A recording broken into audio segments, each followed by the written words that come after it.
No portion of this program may be reproduced without the express written permission of WQAM Beasley Broadcast Group, Incorporated. They don't come any better than Neil Rogers or any fatter than Hank Goldberg.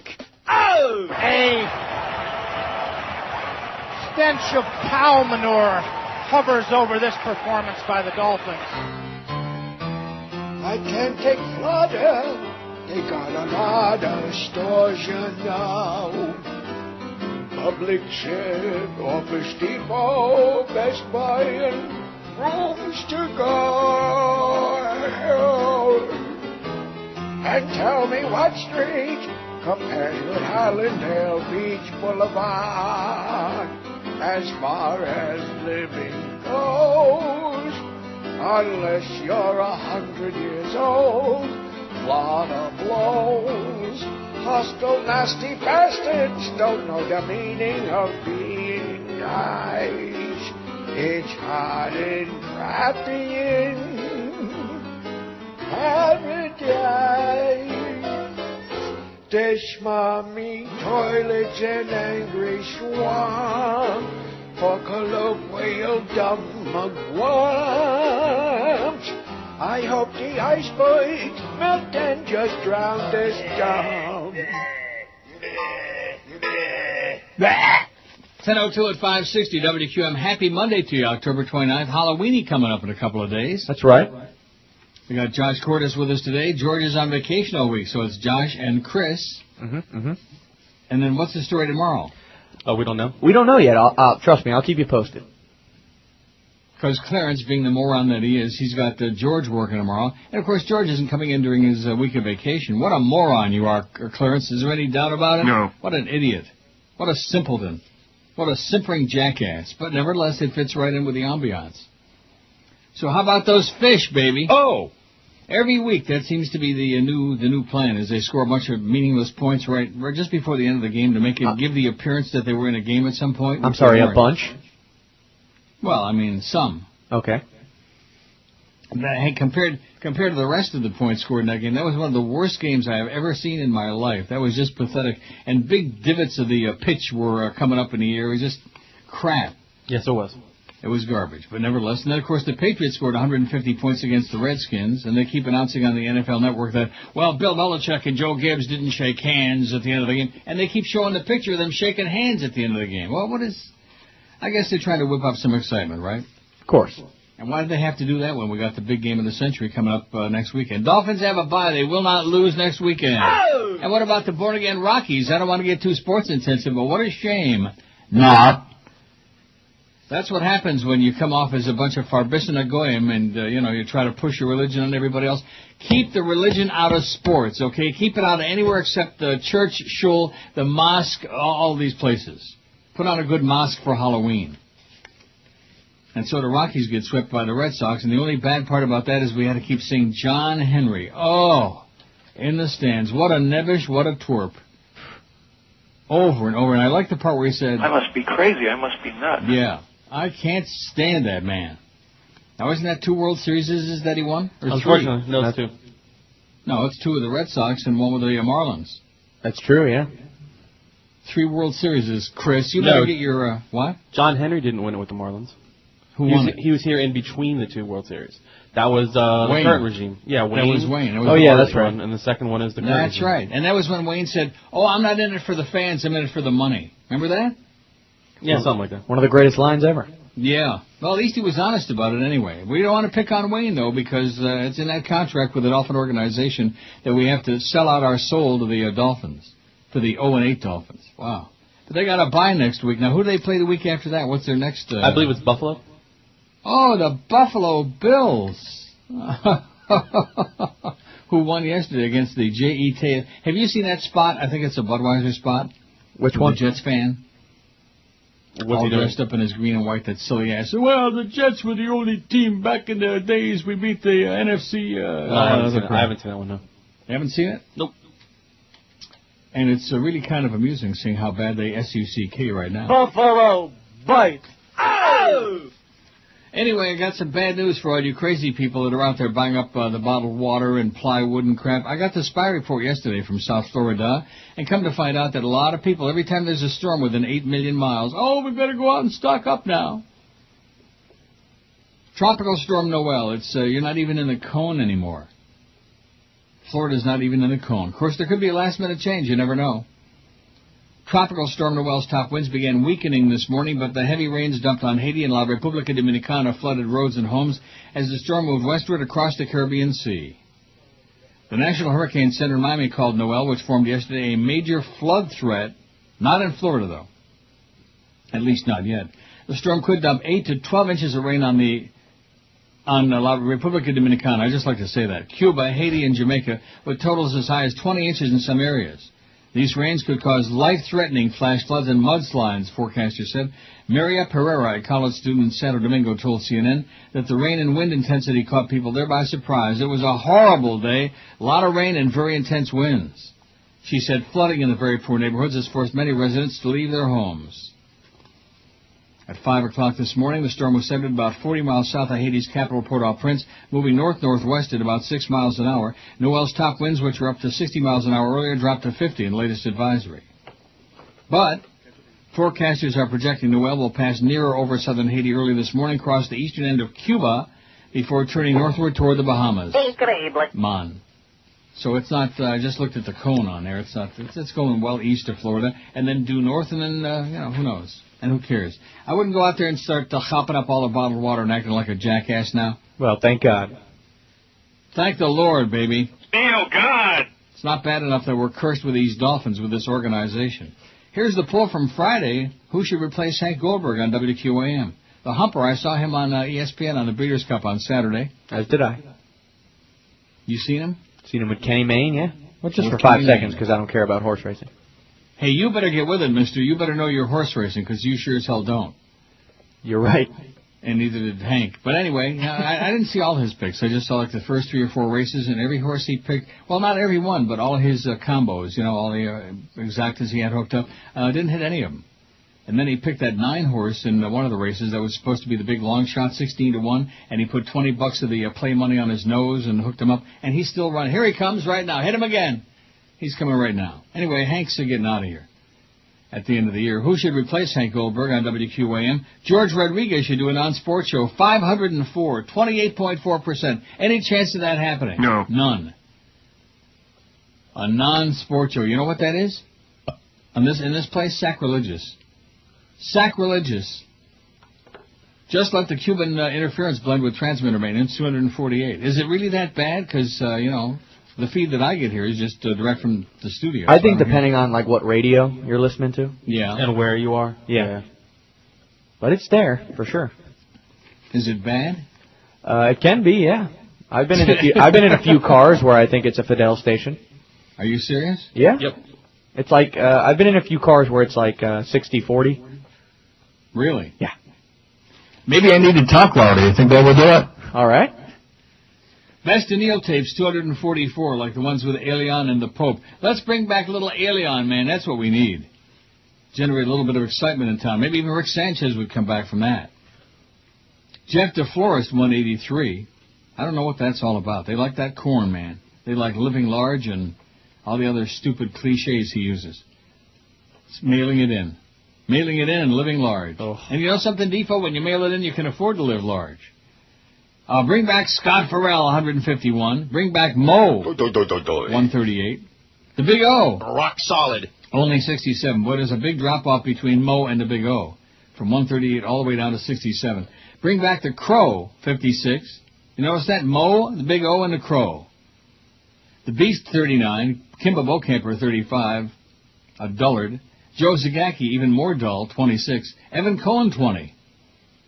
Bring back Geldy, 19. I don't think that's in the works. Ethan Skolnick with those real smelly BMs, 17. Kenny Walker, 14. And Alex Marvez has got 11. Alex with that smooth, beautiful ass that Kenny was always raving about. Oh, Alex, you're so wonderful. Would you please come back tomorrow, Alex? I heard Kenny Walker on the coast.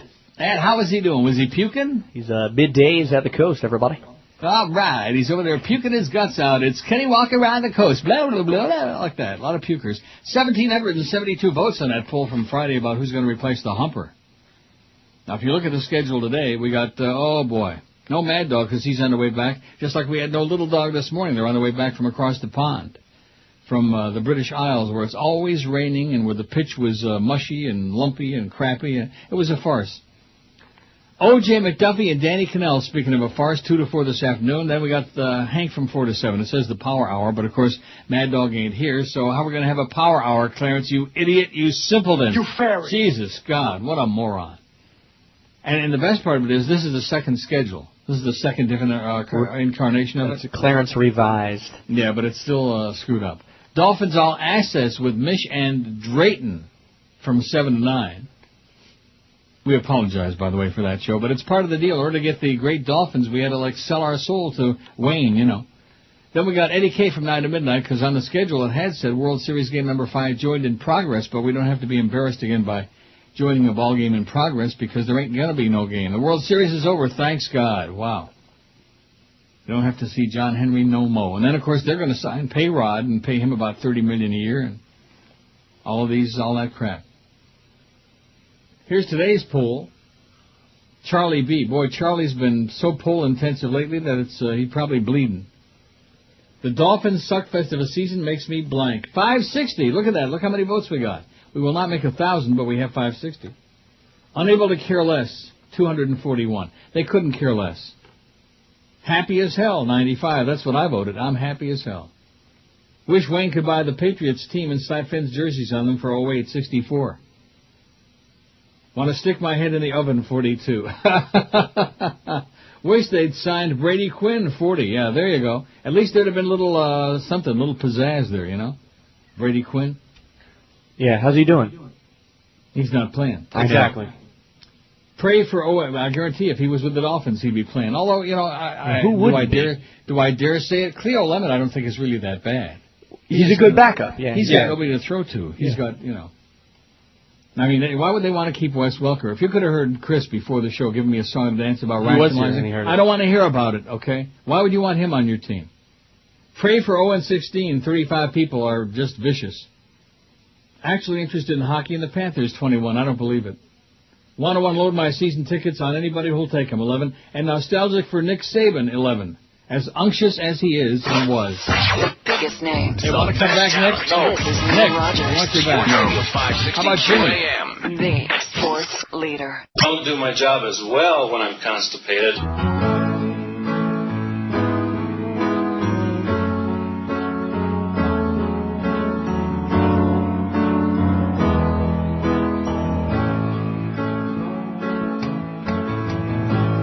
Would they curse my name? Yes. If I farted in heaven, oh my God, would I stand the shame? If I farted in heaven, would the raunchy smell send me straight to hell? Absolutely. Or can anybody smell up in heaven?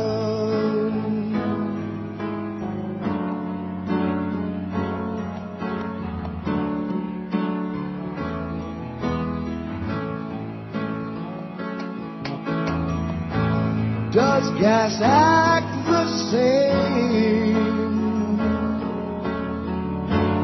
Does it linger in heaven?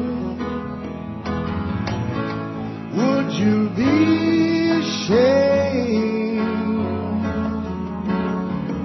to pull my finger in heaven? I'll know these things when the fat lady sings, 'cause I'll be the one who brings heaven, 'cause I know I'll be the one who brings tears to heaven. 10:18 at 560 WQM, where every day we just continue confounding the experts with the swill that we are putting on the air. It's just amazing to me, but I'm not going to say anything. I don't want to be negatory. Do you? No. Yeah, Josh Cordes is here this week. Your good friend Brandon just sent me an email already. He said, could that have been his voice I already heard? Just heard? He hates you like poison. Oh, is that the guy that hates me? Yeah, I don't know what that's all about. Sorry, buddy. I'll be here 3 days this week. Yeah, whether you like it or not. Now, on Wednesday, and I'm not too happy about this, to say the very least, I wasn't consulted about this. And, of course, why should I be consulted? It's only my show, you know, when you're dealing with a moron like Clarence Darrow. We got Robert Greeper. If I've told him once, I've told him, nope, that's the wrong one, 9 times, we don't want him anywhere near the show. He don't want to be on the show anyway. He hates me. He hates the show. He hates George like poison. He probably even hates Chris. You think? Maybe. Could be. Probably I think he just hates everybody right now, though. Well, he's a piece of crap. But anyway, he's going to be in here running the board, I guess, on Wednesday. Robert Greeper. And you want to know why? Because we have a skeleton crew now. Now that they got rid of Miguel, our good, close personal friend, who on Friday notified me that the Godfather background on our MySpace page had disappeared, and he put it back on there himself. Actually, we notified you, and then... oh, no, did he notify you with the password, I guess? Yeah, that's what it was. Yeah, Miguel's a good guy, man. You notice Chris doesn't want to give him any credit, though? Do you hear that? I love Miguel. I would love to have Miguel come in on Tuesday. You'd love to have Miguel? No, I'd love to have him come in here and work. I'll send him an email right now and see if he's got some spare time for you. That's okay. He'd love to have Miguel. Not in the way that you would. Once upon a time, so would I have, too. Once upon a time. He's old and ugly now, but he's a good guy. He's a great guy. He's about, what, 15 years too old for you? Would you stop? Would you cut the crap? What are you going to do if I just stop talking? What are you going to do? I guess we'll have to start talking. What would I do? I'd play one of these CDs George has got queued up right here. You'd spin some wax? That's right. Wow. Well, don't do that. All right. 590 on the poll. I'm going to keep talking. I got all my bedtime stories here. I got a huge, big pile. All 5 of them? The Dolphins dropped on the pitch there yesterday. They dropped a pile on the pitch. How do you like the Scam Cameron era so far, you fools, you clowns? Oh, gee, it's not Cam's fault. He's a great coach. He's a genius. He always has that same confused deer in the headlights look on his face, like, oh, gee, what happened there? What's going on with us? Well, you think it's already hit him, like, damn, I shouldn't have took this job? Or yeah. Is that coming I doubt it. Thousands protest Iraq war across the U.S. Thousands of people calling for a swift end to the war in Iraq as they marched through downtown on Saturday in San Francisco, chanting and carrying signs that read, Wall Street gets rich, Iraqis and GIs die, or drop tuition, not bombs. Don't drop a bomb. And especially if you're Ethan Skolnick, don't drop a bomb, because then on QAM they'll talk about how bad it smells. The streets were filled with thousands as labor union members, anti-war activists, clergy, and others rallied near City Hall before marching to Dolores Park.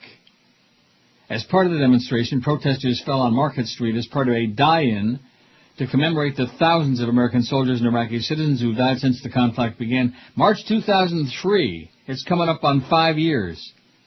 Oh, speaking of coming up, guess what's next Monday coming up? What's that? Your birthday? Yeah, see, Chris knows. I meant your birthday? Yeah. 65, baby. Woo. Oh, I'm too old. I'm too old to be alive. I'll tell you that right now. 65. Oi! Hey, that just means you start getting some discounts here and there. Yeah, that's right. I can get my Social Security. I can get my senior discounts. All right. The protest was the largest in a series of war protests taking place in New York, LA, other U.S. cities. No official head count was available. Organizers of the event estimated about 30,000 people participated in San Francisco. It appeared that more than 10,000 people attended the march. I got the sense that many people were at the demonstration for the first time, said Sarah Sloan, one of the event's organizers. That's something that's really changed. People have realized the right thing to do is take to the streets. Take to the streets, or at the very least, open up the window. Stick your head out and yell. I'm as mad as hell, and I'm not going to take this anymore. Oh! And then Josh will fall asleep, because it'll remind him of that movie. Oh, do we have to start with that again? No, let's not. I get so depressed when I think about that. I know. Great message to the movie. Yeah. Too bad you fell asleep. Right. Chris was telling me before about the humper falling asleep in the middle of his show a few times. Now, did you just make that up? No, that's what I've been told. No, it's been it's happened. I've been there. You've been there? Yes. And you've seen the humper nodding off in the middle of the show? Yes, and rather than waking him up, I just smile. And you're thinking to yourself, well, why should the audience be the only ones? See, that's bad. Don't be picking on the humper now that he's leaving us, okay? I love him. He's great. I love the humper. He's a great guy. That was He's a big guy. Oh, look at that. Chris is online. There's Chris's fat picture. You don't need to change that picture on the MySpace thing? Wow. Well, that's from the other day. You're not online there. Are you online? I don't think so. Well, I hope not. The Lakeland Police Department is conducting an ongoing criminal investigation into allegations of sexual abuse of middle school to high school age students who attend the First Baptist Church at the mall, or who have attended the church in the past, according to a Lakeland police spokesman. A reported victim, who is now an adult, has spoken with the police. Tom Parchetta, the church's executive director, said allegations were made to police about a week and a half ago against a volunteer with the church's student ministry. That's at the First Baptist Church in Lakeland. Praise the Lord. Oh, God, that's good. We asked the individual not to be here while the investigation is going on, Parchetta said. The church is cooperating with the police. They said, according to a Lakeland police release, about 400 students attend middle or high school at the church at any given time. The church's pastor told congregants about the investigation at the end of a service yesterday morning. More than 9,000 people attend the church, which is housed in a 32-acre complex. Oh, another isolated incident. More of them Getchkis playing diddly with the kids. They're diddling with it. Speaking of diddling with it, a father wants investigators to pursue fraud and larceny charges against a Panhandle strip club after his son ran up in a single night a gigantic bill of $53,000 while celebrating his college graduation. Joe Salter, 52, of Mary Esther. Well, what's Mary Esther? Have you ever heard of that place? Nope. That's a place. Not a person, it's a place. Told investigators Club 10 employees took advantage of his 24-year-old son, Tommy. He was at the club August 18 to celebrate his graduation from Georgia Tech. According to a report from the Okaloosa County Sheriff's Office, Salter told employees he could spend only $600, but Officer Tim Beal said Salter bought at least 19 bottles of champagne, priced from $150 to $2,000. Beal said Salter signed a receipt for each champagne purchase, even scrawled his initials next to itemized charges. But Daddy says only the signature on the first receipt matches his son's. The sheriff's report alleges larceny and credit card fraud. Beal said I wonder if he's kin to Howard, said Salter appeared to know what he was doing throughout the night. The fellow was lucid, Beal said. He was actually dancing with the manager, Chris, right before he left. Oh. Beal said he already had talked to American Express after Salter filed a complaint with the company, seeking to have a bunch of the money taken off. The company decided in Club 10's favor. He knew what he was doing. He was having a good time. He spent $53,000 for his graduation. Maybe he got laid. Maybe he got a little something, a little something. Bet he did. Maybe he needs to spend $53,000. Who knows? We don't have the picture there. Let's see what he looks like, and then we'll find out whether he needs to spend $53,000 to get laid and oogled and coochie. Wow. $53,000. Even I don't have to spend $53,000. 611 votes on the poll. What's our goal today, Chris? About 6 to 15? Sound good? Sounds good. Names. The best It's not overdue. We got no George here today. Sports Radio 560 QAM. The sports leader. MONTAYSUCKS.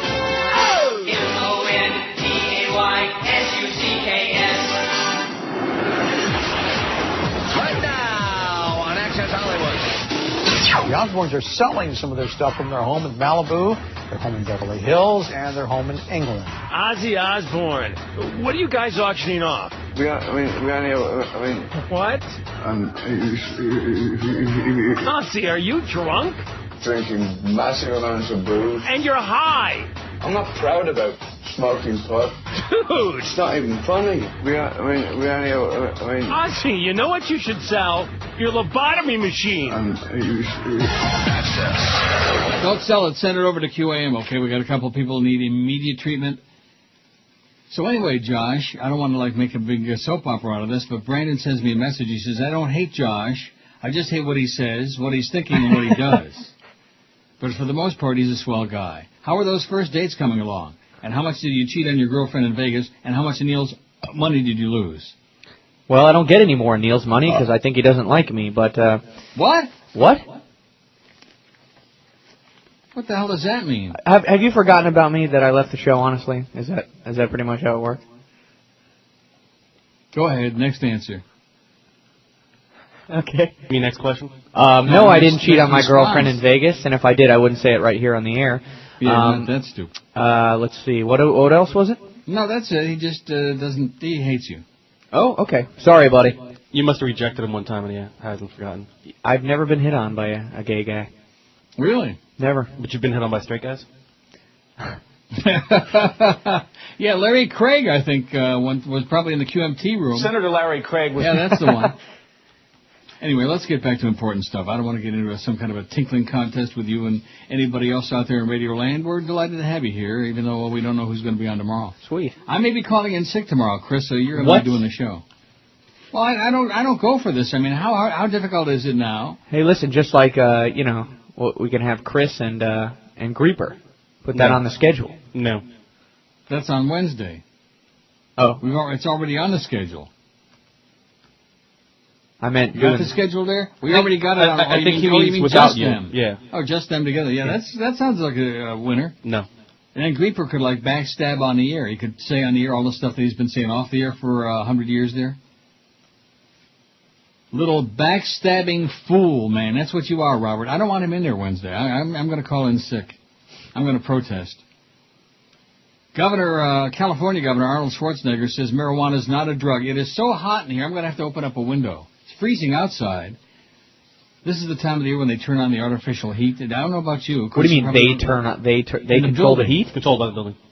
In the building, yeah. Well, you got to get yourself some AC, buddy. No, we don't have no AC. The AC is off for the next 5 months. I'm sorry, the building controls your temperature? That is correct. When you live in a big condo what kind of Nazi crap is that, man? You can't control your temperature? Either or. You don't have both. You have either AC or heat. Oh. That's correct. And right now, the heat is on. Oh, man, it is just, I feel like I'm going to collapse. Outside, though, this morning it was like, you know what the low was? About 30, man. About 30. It was like a frost warning. Colder than hell, although it's going to be sunny and 56 this afternoon. Right now, it's a sunny 45 in Hogtown. That's great. What do you mean by that? It's great? Yeah, 45. I like that. So I'm going to crack the window open during the next break. Otherwise, I'm going to collapse. I'm going to faint right on the floor. Don't do that. Yeah, that wouldn't be good. Arnold says, why not? I'm going to practice for tomorrow when we have Chris. And George. I don't know what they have in mind here. But then again, it's this show, so why they should worry about it, you know? We've got all these other ex-jocks, all these other dumb ex-jocks. Every ex-jock in the world now is a broadcaster, in case you haven't discovered that. I hear the rumors that it's going to be Ken Bokamper coming in here. Yeah, and O.J. And we got O.J. on today with Danny Cannell. Danny Cannell must have found the naked pictures in Clarence's desk drawer, because he's on every day now. Maybe he's going to replace Hank. Now, does he belong on the air? Have you heard him? I haven't heard him, no. I've heard him some. He's not that bad. I mean, maybe it's in comparison to what else is on, but he's not that bad. He knows what he's talking about. Yeah. He doesn't sound like Shannon Sharp and Deion Sanders, you know. Oh, so. Thank God for that. And he doesn't fall asleep while he's on the Correct. air? Okay. He's got a sense of humor. I think the most important thing is that the audience doesn't fall asleep while you're on there. That's the most important thing. That was funny. Anyway, Arnold says marijuana is not a drug, a British magazine reported today, but his spokesman said the governor was just joking. Ho, ho, ho, ho, right. That's one thing in America. Anytime you speak your mind, then somebody has to step in and say, oh, he was just joking. Schwarzenegger told a British edition of GQ magazine that he had not taken drugs, even though the former bodybuilder and Hollywood star has acknowledged using marijuana in the 70s and was shown smoking a joint in the 77 documentary Pumping Iron. Yes, I love the people who wear those T-shirts. It shows him hitting the joint. It's like Governor of California. Gay. That is not a drug. It's a leaf, Schwarzenegger told GQ. My drug was pumping iron, trust me, he said. Aaron McLean, Schwarzenegger's press secretary, said the governor made I wonder if he's kin to Ray McLean Jr. Schwarzenegger's press secretary said the governor made the comments in a lighthearted context, noting his interviewer was Piers Morgan, one of the judges on America's Got Talent. Morgan is a former British newspaper editor. The governor was doing an interview with the host of America's Got Talent, the newest version of The Gong Show, McLean said. It is McClure. I think it's important to keep that quote in the context of the environment where it was said, he said. Of course the governor understands marijuana is a drug. It's like when he goes on Leno or The Daily Show. If you took something like that out of context, it might seem shocking, but it was in a silly entertainment context, he said. Right. It was entertaining as opposed to like, a lie. In the interview for the magazine's December issue, Schwarzenegger refused to condemn politicians who declined to answer questions about drug use. What would you rather have? A politician taking stuff and not saying, but making the best decisions and improving things, or a politician who takes all the drugs he or she says she is taking but makes lousy decisions for the country? Whatever that means. Do you understand what that means? No. Just a lot of double talk. Just double talk, Arnold. Speak it Inglés, baby. Speak it Inglés. Oh, Amy Fisher's sexy video. Anybody want to see that? Yes. The world soon could be seeing more of the Long Island Lolita, a lot more, says the New York Post. A sex tape of Amy Fisher and her husband Lou Bellera is in the hands of a Los Angeles porn distributor, and the one-time team temptress isn't happy about it, her former business partner said yesterday. You know who I was thinking about over the weekend? This will come as a great shock. I even checked out his blog. Oh, boy. Let me give you a clue. I'm a fat Jew. Al Goldstein. Is that right? What were you thinking about? I don't know. I just wondered what was happening to him, and I always got that blog, and there are some clips on there where Al is like, oh, man, it's so sad. It's one thing to lose a lot of weight when you're fat and you look like anorexic. He looks like a skeleton. Oh, really? He lost a lot of weight? Yeah, because he couldn't afford to eat. Yeah. They destroyed him. So what is he doing now? You're looking for glory holes. Oh. What do you mean, what is he doing now? That's what I was looking to see. I don't know. He's down and out. He's got problems. Loan him some money. Send him some money. Anyway, Fisher and her husband apparently made the tape earlier this year before they filed for divorce, according to David Kreef, a TV executive who's produced reunion specials with Amy Fisher, her ex-lover Joey Buttafuoco, and Buttafuoco's ex-wife Mary Jo Buttafuoco. But in the time Fisher and her hubby were in Splitsville, Bellera hawked the tape to L.A. smut peddler Red Light District Video, which is expected to start selling their steamy footage next month. I was told she was a willing participant at the time it was made as a private video with her husband, Kreef said. It wasn't until late August that Fisher, who's since reconciled with Bellera, learned of the Red Light deal and wants to stop the video's release. She's disgusted, Kreef said. I'm disgusted by it, too, the whole genre. I can't believe in the U.S. things like this can be released. Why the hell not? I feel bad for Amy and Lou, Kreef added. I think they were having a fight and he made a bad decision that's coming back to haunt them now. A spokesman for Red Light made no comment. The company, based in the San Fernando Valley, the porn biz hotbed outside L.A., is best known for its dealing in celebrity flesh. It pushed sex tapes of hotel heiress Paris Hilton, professional wrestler Chyna, and even former child actor Dustin Diamond, best known for Saved by the Bell. Reached at his home in L.A., Buttafuoco was stunned by the revelation and said he hopes Fisher and her husband can work through this. If there's such a tape, that's between Amy and Lou, he told the Post. The one-time illegal lovebirds dated briefly again this past spring in New York after both their spouses filed for separation. Buttafuoco said he enjoyed reconnecting with Fisher and hashing out their complicated past. I wish her nothing but the best in all that life has to offer, said Buttafuoco, 51. The affair made scandalous headlines in 92 when then 17-year-old Fisher shot Mary Jo Buttafuoco in the face at her home in Massapequa. Fisher served 7 years in prison for the shooting. Joey served 4 months behind bars for statutory rape.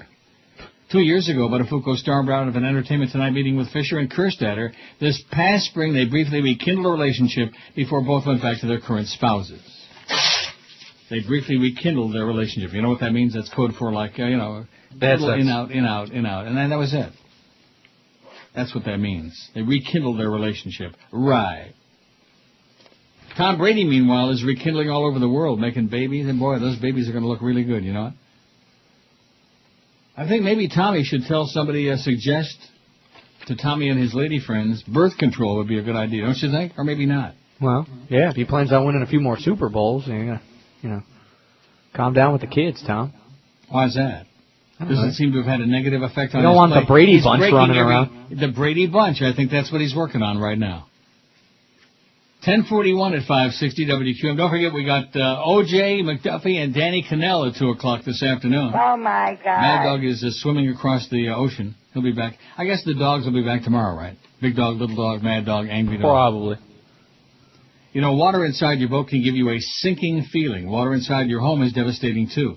Quick action must be taken to minimize the damage. You want your home restored to pre-flood conditions as soon as you can. Call Dry Concepts. They can remove the excess water and dry your home fast using the latest innovations in drying technology.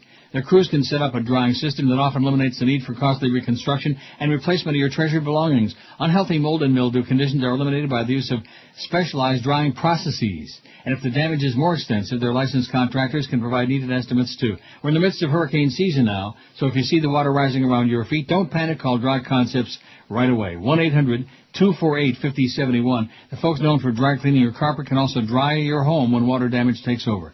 Toll-free in Dade, Broward, and the Palm Beaches. Call Dry Concepts at 1-800-248-5071. Biggest names. The best talent. This is Neil Rogers. Sports Radio 560 QAM. The sports leader. He sounds like a moron. It's time. Every time he speaks. It's the way God wants it to be. Wants to take a city and cover it in sweets. Ray Nagin can. Ray Nagin can? Ray Nagin can. Ray Nagin can, 'cause he wants to make New Orleans taste good. And I don't care what people are saying. Sounds like Jesse Jackson. We as black people. His comments are bizarre. Surely God is mad. He compares the locals to a Willy Wonka bar. Chocolate. Ray Nagin can. Ray Nagin can? Yes, Ray Nagin can. Ray Nagin can, 'cause he wants to make New Orleans taste good. It's time for us to come together. It's time for us to rebuild a New Orleans, the one that should be uptown or wherever they are. This city will be chocolate, a chocolate New Orleans. He never takes the blame for anything he says. Chocolate at the end of the day. Put that chocolate in some coffee and you'll off Juan Valdez. Ray Nagin can. Ray Nagin can. You know I can. Ray Nagin can, 'cause he wants to make New Orleans taste good. You can't have New Orleans no other way. It wouldn't be New Orleans. You can't have it no other way. And let me just say one thing to you. M-O-R-O-N. Right. But then there's a lot of really stupid people running around on the loose, and most of them are on TV. And a lot of them are on the radio, too. Dumb ex-jocks, baby. It's like an epidemic now. We're just surrounded by it. We're drowning in a sea of it. And here, because of the fact that they're desperate, they're finding everybody who ever wore a jockstrap, anybody that ever showered with a jock, we're putting them on the air. 665 votes on the poll. I don't know if we're going to make 1,000 or not. I really doubt it, Chris. I don't want to blame it on Josh. No, well, Josh has all little friends, like, the young kids will all start voting for it, so. What? Josh will bring, the younger sect into the show. The younger sects into the show? Sect. Yeah. And based on what? Well, what does that mean? He'll bring the younger crowd? Why? Because they know he's sitting in the George's chair? Of course. Oh, Josh Cordes is working this week. That's we better right. tune in the Neil Rogers Show, who'll only be 120 next Monday. Hey, listen, I don't feel a day over 64, you know? And you know what else? For when you're old, I forgot to crack that window. Whistle a little tune or do something, okay? Whistle a little tune. Let's see what we got going on here in the CD players. Let's try this. Ooh.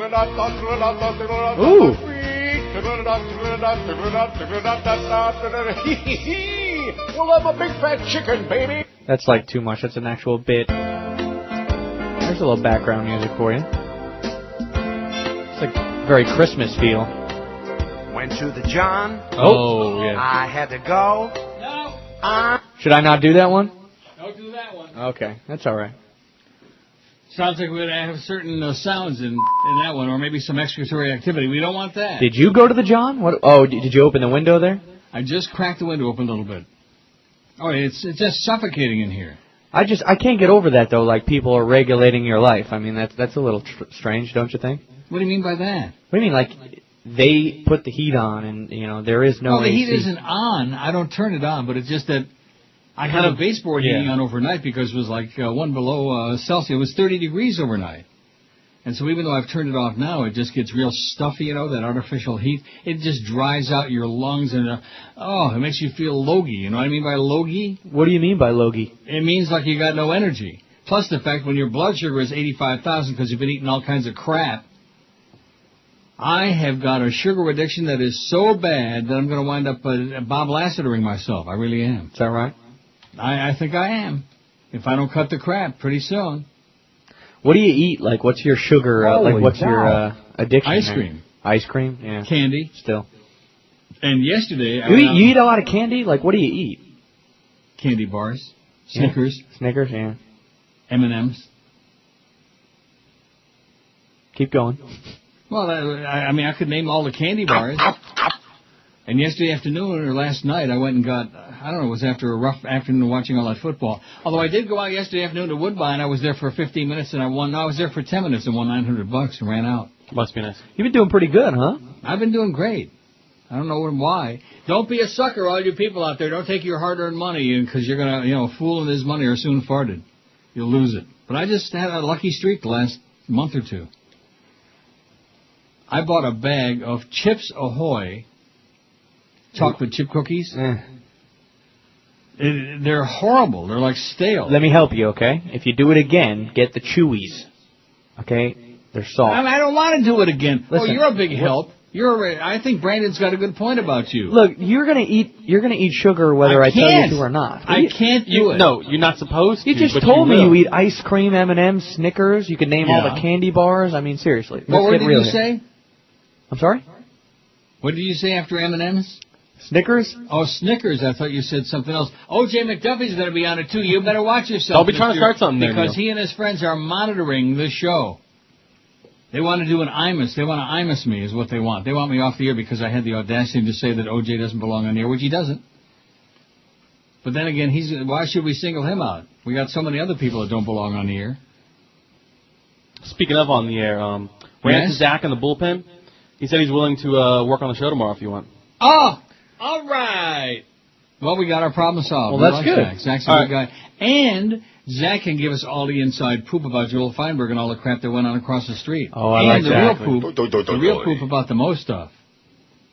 See, there you go, Clarence. We'll work out our own schedule on the show. You just can't get the job done. You're such a loser, man. You can't get it done. In addition to which, they don't care anyway because they put nothing into the show.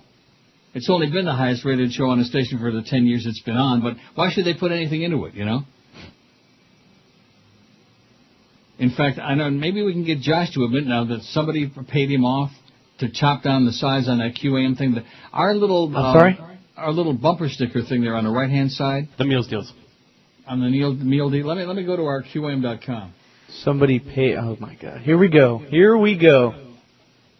Well, either that or you hate us or you're just trying to extort more money from me so you can go to Vegas again and lose it. Neil, you don't pay me any money. You forgot about me. That's why he chopped it. Last time you were in here, you said December would be soon enough. That's what you said. I said December would be good if you just put a 2 in the front of that because I guess you forgot about a period for me, a pay period, and then I guess that's what you're waiting. What do you mean a pay period? What is that? Are Well, you normally you keep a decent schedule. Well, I'm not normal anymore. Okay, I have a lot of expenses here. I have a lot of expenses these days. Okay, on the right-hand side, and let me say this. How many Dan Marino spots do we have to have on the morning show? Listen. 30, man. Jesus Christ almighty. I know every Monday we got Danny Boy on here in case you didn't get enough of him on the... How am I cutting your Neil's deal short? It's in the top left there. That link sometimes doesn't work, okay? Again, it's right under Danny Boy. Now, today it works. Haven't we gone over this? Didn't you say it didn't work on your computer or something? Yeah. And everybody's else it did? No, not everybody's else. Oh, I'm pretty sure that even came out of your mouth. Inside the building. Anyway, when it doesn't work, you can still go on the right, and there's the banner. The problem is now, as I'm speaking, it's getting smaller, like it's shrinking. And the banner, too. There's Danny Boy, the Dan Marino Show. Bubba with a big picture again of Dan. Hey, don't you think Danny's got enough cash already, for Christ's sakes? Well, hey, Danny, loan us a few million, okay? Not to say anything, but that's kind of why he's on there so much. Hey, that's not Danny, that's Maroney, baby. Paid a lot of good money for that ad right there. And then underneath it, there's the big O VIP sports package, whatever the hell that is. And then there's me, which used to be a much bigger little like bumper sticker across, and you click on that one and it always works. But that thing has gotten so small now. But that's a banner, man. Nobody clicks on that. They click on the thing on the top left. The big banner? Always work. That's not the point. Why does it have to be so small? Why has Dan Marino got a big fat ass thing on there, and my banner? And yours is right under it with a big fat ass thing. Right under it. That's right. My God, you have to have You're a right under magnificent Danny. reading glass to see the GD thing, for Christ's sakes. Oh, I don't want to be under Danny Boy. Okay? Yeah, I'm sure you didn't say that 10 years ago, 15 years ago. No, I would never want to be under Danny Boy with those Batman lips of his. Man, he's bizarre. I like you, Danny. You're okay. I enjoyed the Dolphins when he played. I actually bought my own season tickets. I was a fan. Hey, by the way, do you get those again now? Yeah. The tickets? You don't. You give them to Chris? No, yeah, I wish. No, you give them to the professor. Who's the professor? He'll tell you during the break. One of my Oh, MySpace Jesus. friends. You know the one that Look he at you, visits man. every once in a while? Look The at one you. what? So the one that you visit every once in a while. Yeah, when I come down there, we have lunch. That little kissy face. Who dragged me to the Cheesecake Factory this last time, which if he ever does that again, it's not going to be a good idea. You know what I think you should do? What's that? For having him take you there, you should take the tickets away and let Josh on him. And the parking pass. Yeah. Let me just say this to you. Fat chance. No wonder Brandon hates you like This is Neil Rogers. Sports Radio 560 QAM. You want to go to these games? This is the Neil Rogers Show. This is your brain. Any questions? Matthew, Mark, Luke, and John, Acts and Romans and Corinthians, Galatians, Ephesians, Philippians, Colossians, Thessalonians, Timothy, Titus, Philemon, Hebrews, James, Peter, John, Jude, and Revelation, Matthew, Mark, Luke, and John, Acts and Romans and Corinthians, Galatians, Ephesians, Philippians, Colossians, Thessalonians, Timothy, Titus, Philemon, Hebrews, James, Peter, John, Jude, and Revelation, Matthew, Mark, Luke, and John, Acts and Romans and Corinthians, Ephesians, Galatians, Ephesians, Philippians, Colossians, Thessalonians, Timothy, Titus, Philemon, Hebrews, James, Peter, John, Jude, and Revelation. 11:02 at 560 WQAM. Happy Monday to you. And boy, aren't we cursed down here, huh? Aren't we cursed? Dolphins are 0-8. And you want to go see those games? Well, no, You're but trying to siphon those tickets away from my good close personal friend, the professor? You That's can't right. Have them. So sorry. Too bad. He's already got them. He's the one that has to suffer along with the other foolish people that go and watch that garbage, and he's also got the parking passes. How many years did you get them? You got them when you were working I got on him the one show. time. Once? Yep. Miguel got them several times. Well, you liked Miguel like that. Well, now, what do you mean I liked him like What are you trying that? to say? What does that mean? Take it easy, dude. I'm just joking with you. I liked him like that? Like in a sexual way? Is that what you're trying to say? Is this like Yeah, a pretty fag much. thing? Neil God. Gay. I kept hitting the wrong button there. Neil God. Yeah, what I was trying to hit was Gay. that. You okay today? What do you mean by that? You hit the wrong button a couple times now. Neil God. Doug Thompson has a column, When Shame Replaces Pride. Boy, there's a lot of sirens here, man. When you live... Open in window, city, now you get all that sound in there. You hear it? Of course. Wow. Fire trucks, paramedics, sirens. Probably a lot of old Chinese people driving.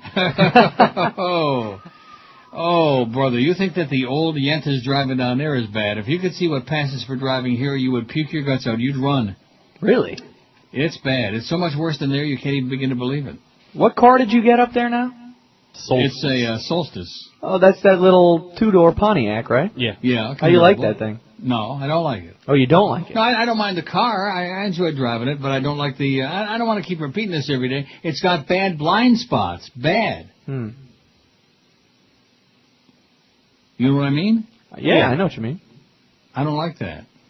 And you can't adjust... for all the money I paid for it, you can't adjust... It doesn't have power seats, so you can't adjust the seat up and down. So do you still cab it to Woodbine, or do you hike that in the Well, Solstice? it all depends. Sometimes I cab it, and sometimes I drive it. Like yesterday, I drove it. All right. I won't do it during rush hour, though. Not that I'm afraid to drive in rush hour. I just don't... I don't have any patience for it. I don't like it. I don't blame you. And so I cab it. Does certain someone have his license yet? No. That'll never happen. So they're never going to drive it? I don't know, and hopefully not. Just in the parking garage. Doug Thompson says when shame replaces pride. An email from active duty Marines suggests the phony press conference staged by FEMA during the California wildfires last week wasn't the only skullduggery pulled by the Bush administration during that state's emergency. The Marine, home between deployments in Iraq, says he was sent to California to help in rescue and relief efforts, but was ordered to not wear his USMC basic utilities, but instead was given a uniform of the Army National Guard. The uniform switch, he feels, was part of a deliberate effort to conceal the fact that California lacks enough available National Guardsmen and reservists to respond to the emergency because they're overseas fighting President George W. Bush's war in Iraq. I'm a Marine, he said in his email. I'm proud to be a Marine. I'm not proud to serve my country when they ask me to wear the uniform of another branch of service in order to deceive the very citizens I'm sworn to serve. At his request, I'm not using his name, although he did provide enough information to verify that he is in fact a member of the Corps. I can't confirm that his story is true, but given the history of the Bush administration, when it comes to lies and other public deceptions, I have no reason to doubt the veracity of his claim. Governors, both Democratic and Republican, have expressed concern over the depletion of National Guard and Reserve units to fight in Bush's unpopular war. Gulf Coast states dodged a bullet this year when the hurricane season didn't produce any Katrina-level storms. When the wildfires began to approach disaster proportions, the Bush administration panicked, sensing another public relations debacle. We saw the level of that panic last week when FEMA staged a press conference with their own staff members posing as reporters. We saw Bush hustled aboard Air Force One for another of his photo-op flyovers of the fire area out west. And we most likely saw the Pentagon try to pass off active duty personnel from other branches of the armed forces as National Guard members and reservists. We've truly reached the low point of this nation when it's too easy to believe that our government is lying to us. Kind of like working at QAM. Public opinion polls give Bush the lowest job approval rating of any president in modern times. The same polls show most Americans believe the president routinely lies. Another poll out Friday says 73% of Americans believe Congress is doing a lousy job. Other polls suggest an increasing number of us who no longer feel pride in being an American. I saw this recently at a lunch with an old friend, a Vietnam veteran, who said he will no longer participate in our local Veterans Day festivities. The country I fought for no longer exists, he said. I can't feel pride in the America that exists today. I'm ashamed of my country. I never thought that would happen. Neither did I, old friend. Neither did I, says Dougie Thompson. Let me take a look, by the way. Let me again thank our president for those really fantastic low gas prices. Would you think you got problems with gas prices? Yeah.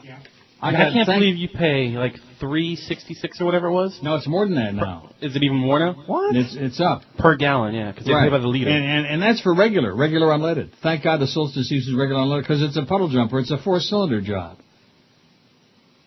Now I'm looking on the business network here, and in a second it's going to come up with the Canadian loonie. Oh, 104.56, almost $1.05, and the euro 144. All I can say is, oh my God! Thank you again, Mr. President, for destroying the American economy and making the American dollar a laughingstock all around the world. 104.5, almost the American. Oh, I'm tongue-tied.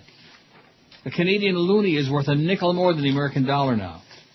And let me say it again. When I came here 6 years ago, the Canadian loonie was worth 62 cents, and now it's $1.05. And the euro, which started out like at 82 cents or something like that, is now $1.44, almost $1.50. So, Josh, next time you go to Europe, you're going to take some extra cash. You know what that means? Okay. You might have to move back here to save money.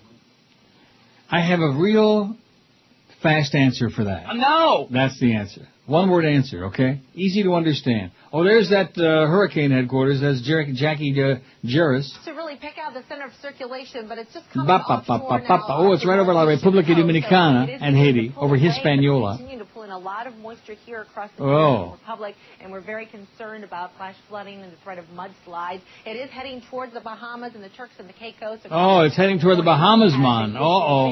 Now, it is if you're in the Bahamas, you better find you a good machine real fast. It could be getting a little longer in this window right here as it's over the open waters and then turning away from the U.S. Yeah, away from the U.S., not into Florida. Don't panic. Don't go out there, Noel. It's not the last Noel. It's not going to hit Florida. You're not going to have to get a whole bunch of bottled water and board up the house and get the plywood and go crazy like a bunch of crazy people, which every time, there's a bird flying over with bad diarrhea, they're out there running to Publix. Oh, give me all the water you got. I want all the water. It's kind of like Moe with the pizza, all for me, like that. Hopping it up. So we don't have any hurricanes here, I'll tell you that, Chris. We got some nasty weather coming. In fact, right now it's 45. Sunny, though. It's beautiful. 7-Eleven is what we got in the pool. 7-Eleven. What does that vote for? Like 900? Yeah, something like that. We don't care. Vote on the poll, okay? Actually, you know, it's interesting because I put the poll up while the game was still on. And the only votes that were coming in were the people who hate the Dolphins like poison like me, or people who don't care at all about the Dolphins or football or any of this crap, you know, which is a lot of our audience. I know that Clarence and the others and like Jolly Joe can't relate to the fact that there are any men out there who just don't give a crap. I mean, maybe they give a crap, but they're not like obsessed. They're not obsessed with it. They're not like a sickness. The Dolphins suckfest of the season makes me unable to care less. 286, 40%. They couldn't care less. Your mama. Happy as hell, 106. Wish Wayne could buy the Patriots team and slip Finn's jerseys on them for 08. 85 said that. Jealousy is a bad, bad thing. You ever have a bad thing? Pray for 0-16, 83. Wish they'd sign Brady Quinn, 49. Want to stick my head in the oven, 48. Actually interested in hockey and the Panthers, 29. Oh, yeah, they're doing great. There's nobody going to those games. It's kind of like that game in Wembley yesterday. They announced one number, and then you look in there, where are all these people, man? And was it just me, or do you see those big chunks of empty red seats? I personally didn't notice it, but I wasn't paying that close of attention to it. So. Yeah, if I was you, I wouldn't watch too close either. Want to unload my season tickets on anybody who'll take them, 14. There you go. There's 14 people out there, Josh. They'd be delighted to give you the tickets.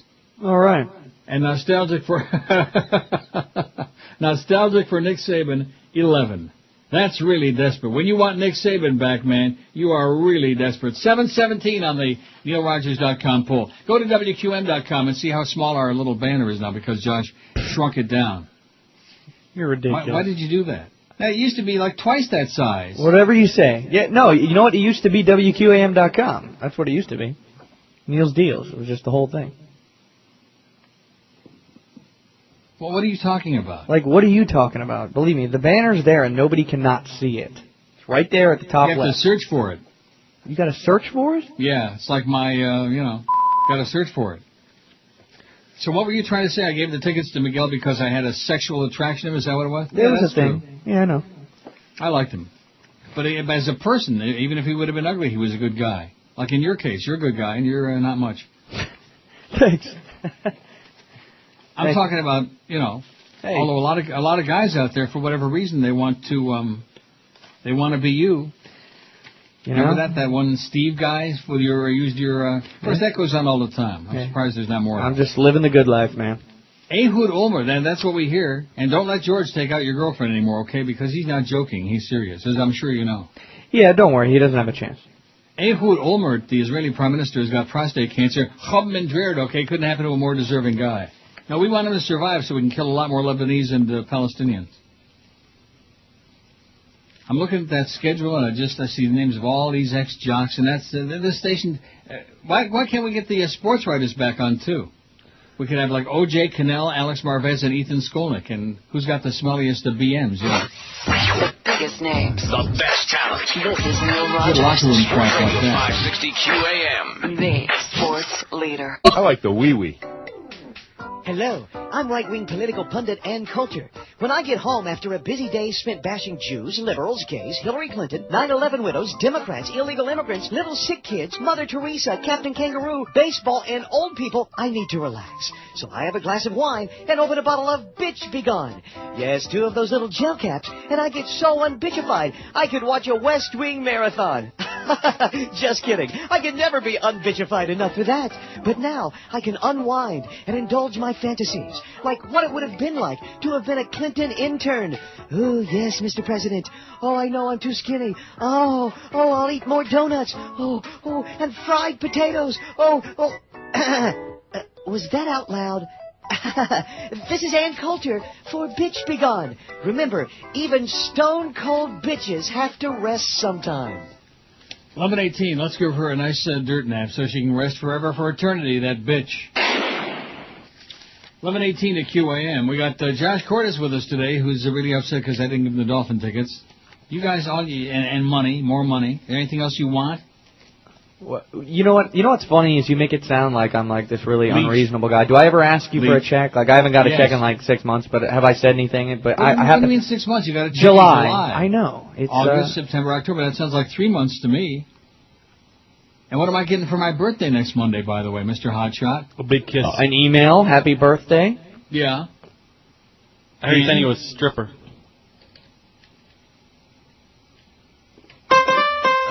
There it is. That was from me. Happy day to you. Happy day to you. Happy day. Dear me. Happy day to you. All right. Wasn't that touching? I've never heard that before. Really? No. Oh, there you go. You see, that's what you get when you got a birthday coming up. Next Monday, send a lot of cards and money, okay? Send all the money to Chris and Josh. They need it, especially Chris. I tell you what, man. I'll just stop bugging you about the checks for the stories. Just what happens is send your Social Security checks to me when you get them. It's about $2,000 a month. Oh, really? That much? Love it. You think I've applied for Social Security? You think I'm going to cash in my Social Security now? Go for it, man. Just forward it to me.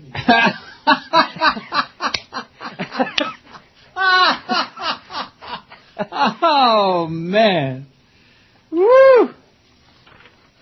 Everybody's a big shot with my money. That's what really cracks me up. Everybody's a big shot with my money. Oh, Prince Charles, by the way, got his hand in the cookie jar or in somebody's... rectum. Yeah. Details emerged yesterday that the British royal family is at the center of an alleged blackmail plot. This couldn't be the fact that Charlie is... gay. Could it? Scotland Yard confirmed to CNN that two men have been charged with trying to blackmail an unnamed member of the royal family. The men, aged 30 and 40, appeared behind closed doors at the City of Westminster Magistrates Court in London last month, each charged with one kind of blackmail. It's being reported in the British press that the men approached the royal household and suggested that they had a videotape of a royal taking part in a sex act. It couldn't be Prince Charles with that. Gay. British newspapers have also said that the alleged blackmailers claim to have tape of royal aides snorting cocaine supplied by a member of the royal family. It's reported that police were then brought in, that a detective posed as a royal official during a meeting with alleged blackmailers at a London hotel. Two suspects were then arrested. British newspapers report that the men were demanding approximately £50,000, that's $100,000 US, in exchange for not making the video public. Buckingham Palace said it's a police matter. They can't comment further, of course, because it's too embarrassing and they're all a bunch of perverts, okay, inside the palace. There's a lot more than one queen inside that building. The judge in this case has been banned from he's banned the media from publishing or broadcasting any information that would lead to the identification of the accused or the alleged victim. Right. It's called a cover-up, which the Battenbergs are very famous for, covering up all their salacious crap. 743 on our poll, but we got a shot at 1,000 today. If we can get to 800 and some by noonish. Well, it's less than 2 a minute for 1,000, so. Wow. That would be a real feather in Josh Cordes' cap. Wouldn't give him any Dolphin tickets. And look what flew up the chart there. I want Chris to have the Dolphin tickets. I don't want them. What flew up the chart? Pray for 0116? Yeah.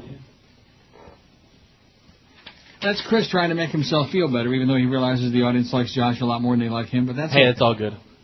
So far, no one's called in saying I suck like they. Oh, look at this!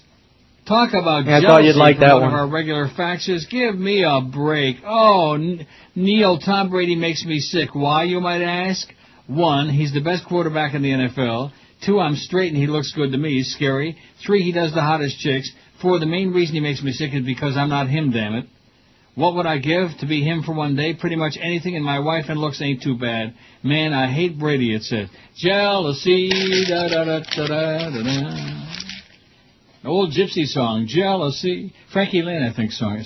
Boy, could he sing or what? No. Frankie Lane. Mule Train. Those good old-time singers, man, could they sing a little bit? No. Not even a little tiny bit. Like Perry Como. Find a wheel. Clinically dead. This is the only man who recorded songs for RCA and sold millions of records, and he was clinically dead. And you could hear it. You didn't have to listen real close. Find a wheel. And it goes right. I mean, don't want to, That's you, right? You going to play that? Am I going to play? I don't have it. You got it? Oh, that's George that usually plays that? George plays all that stuff. I don't have that crap. Oh, dude, I don't even have his computer on over here. Jeez, you better get with it. If you're going to fill in George's shoes, you're right, man, I'm sorry. Those big-sized nines, or whatever size they might be. Robert Greeper will tell us. He knows what size those shoes are. Nine. Yeah. Seriously, do I really have to work with him on Wednesday? Why can't Zach work again Wednesday? Well, we'll see if he wants to. We'll talk to him about that for you. Yeah. Greeper don't want to be on there anyway. He already, didn't he say that to somebody? Hey, he said, why am I working on the show on Wednesday? Because Clarence wants you to do it to aggravate me because you're his boyfriend. So he's using you, Greeper, to get back at me. Oh, by the way, Zach came in here during the break and said he's got some good stuff for you about Joel. Good.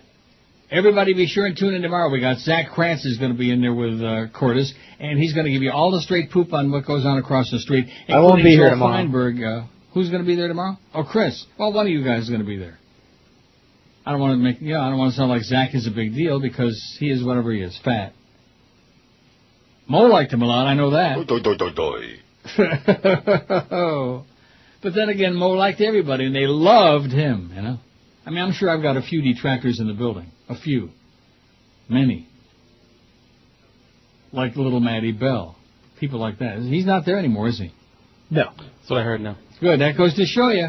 You want to turn on me, and all of a sudden you're out the door, man. Look what happened to Miguel. No, actually, Miguel's one of the few people in the building that had the balls to be on this show, admit that he liked the show, he liked me, liked George, he liked everything about it. And that's why he got canned. Did George tell that story on the air, Chris, about the day that Miguel got canned? Yeah, he was talking about. Yep. They do some more promotions with George, and he got fired. Correct. He had the audacity to suggest they get a little more money into George's pocket, who's got a wife and 2 kids and a dog to support, and out the door you go, Miguel. We don't like people who consort with that midday show with that damn fat old fag Jew Neil Rogers and his little Julio producer there and anybody else associated with it. We don't like you. You're going to get stabbed in the back and screwed and tattooed. Right, Jolly Joe? Ho, ho, ho! But I will say this. I do get paid a day early every payday. My check shows up a day early, at least. One pay showed up 5 days early. And with my birthday coming next week, now let me ask you this. What do you think I'm going to get from the station? You think I'm going to get a card, an email, anything? No. From here? Yeah. The same thing I get on my anniversary every 1st of March, like even the 30th anniversary a year ago last March. What did I get? Zippity-doo-dah, nothing. Not best wishes, not bafangula, nothing. The biggest names. The best talent. This is Neil Rogers. Sports Radio 560 QAM. The sports leader. Neil. Yeah. Absolutely. Did you see our ratings for the last book? Yeah, I know whose fault that is. Sure. Couldn't possibly be us. Watch your back, Zach, or you won't wait for Mo. No, Mo, no, Mo, no, Mo, no, no. Watch your back, Zach, or you won't wait for Mo. No more. I got enough I gotta think about on top of getting rated, and I don't need a rating that's a -8. Don't care what you do, long as it's understood. You gotta work a little harder on the guest you book. Or else you got to go. There's a lot of fat producers, you know. That's right. Watch your back, Zach, or you won't wait for Mo. No, Mo, no, Mo, no, Mo, no, Mo. Watch your back, Zach, or you won't wait for Mo. No more. Oh, brother, all that blubber I don't understand. How you can eat from a trough while using both hands. You think that's much? You made a ratings fool. You're just like Clinton. It's all your fault. Better straighten your fat ass out. Or we'll take the food out of your mouth. That's right. Watch your back, Zach, or you won't wait for Mo. No, Mo, no, Mo, no, Mo, no, Mo. Watch your back, Zach, or you won't wait for Mo. No more. Listen what we say. Watch your back, Zach, or you won't wait for Mo. No more, no more, no more, no more. Watch your back, Zach, or you won't wait for Mo. No more. You know who I am? No more. You're lucky you got a job here. Try that one more time and you're all fired. 11:31 at 560. Watch your back, Zach. Doi. And you can tell us the real inside story about that. And then Clarence will come in there, put his hand over his mouth, sneak up behind him and put his hand over his mouth and like that, like he did that other time. An infamous story, man, in the annals of this place. Contributions from associates and friends of now indicted garbage executive James Galante to the 2004 presidential campaign of U.S. Senator Drew Lieberman have sparked the interest of federal investigators. Lieberman's bid for the White House took in at least $14,000 from Galante, his associates and their relatives in the fall of 2003, according to a Hartford Courant review of campaign records. The contributions to Lieberman, a longtime Democrat who became an independent in 2006 and who should only croak a wicked death, are similar to allegedly bundled contributions to 3 Republican office holders that earlier this month led to state charges against Galante, who's also facing a 2006 federal racketeering indictment. What's more, people familiar with the campaign matter say the names of Lieberman, the 3 Republicans, and about a dozen other Connecticut and New York politicians have turned up on what the FBI loosely refers to as a ledger that agents seized from Galante's office while investigating mob influence in the trash industry. So we've got to watch out for people in the trash industry, I'll tell you that, but we can't mention any names. You know what I mean? What do you mean? Watch out for those people in the trash business.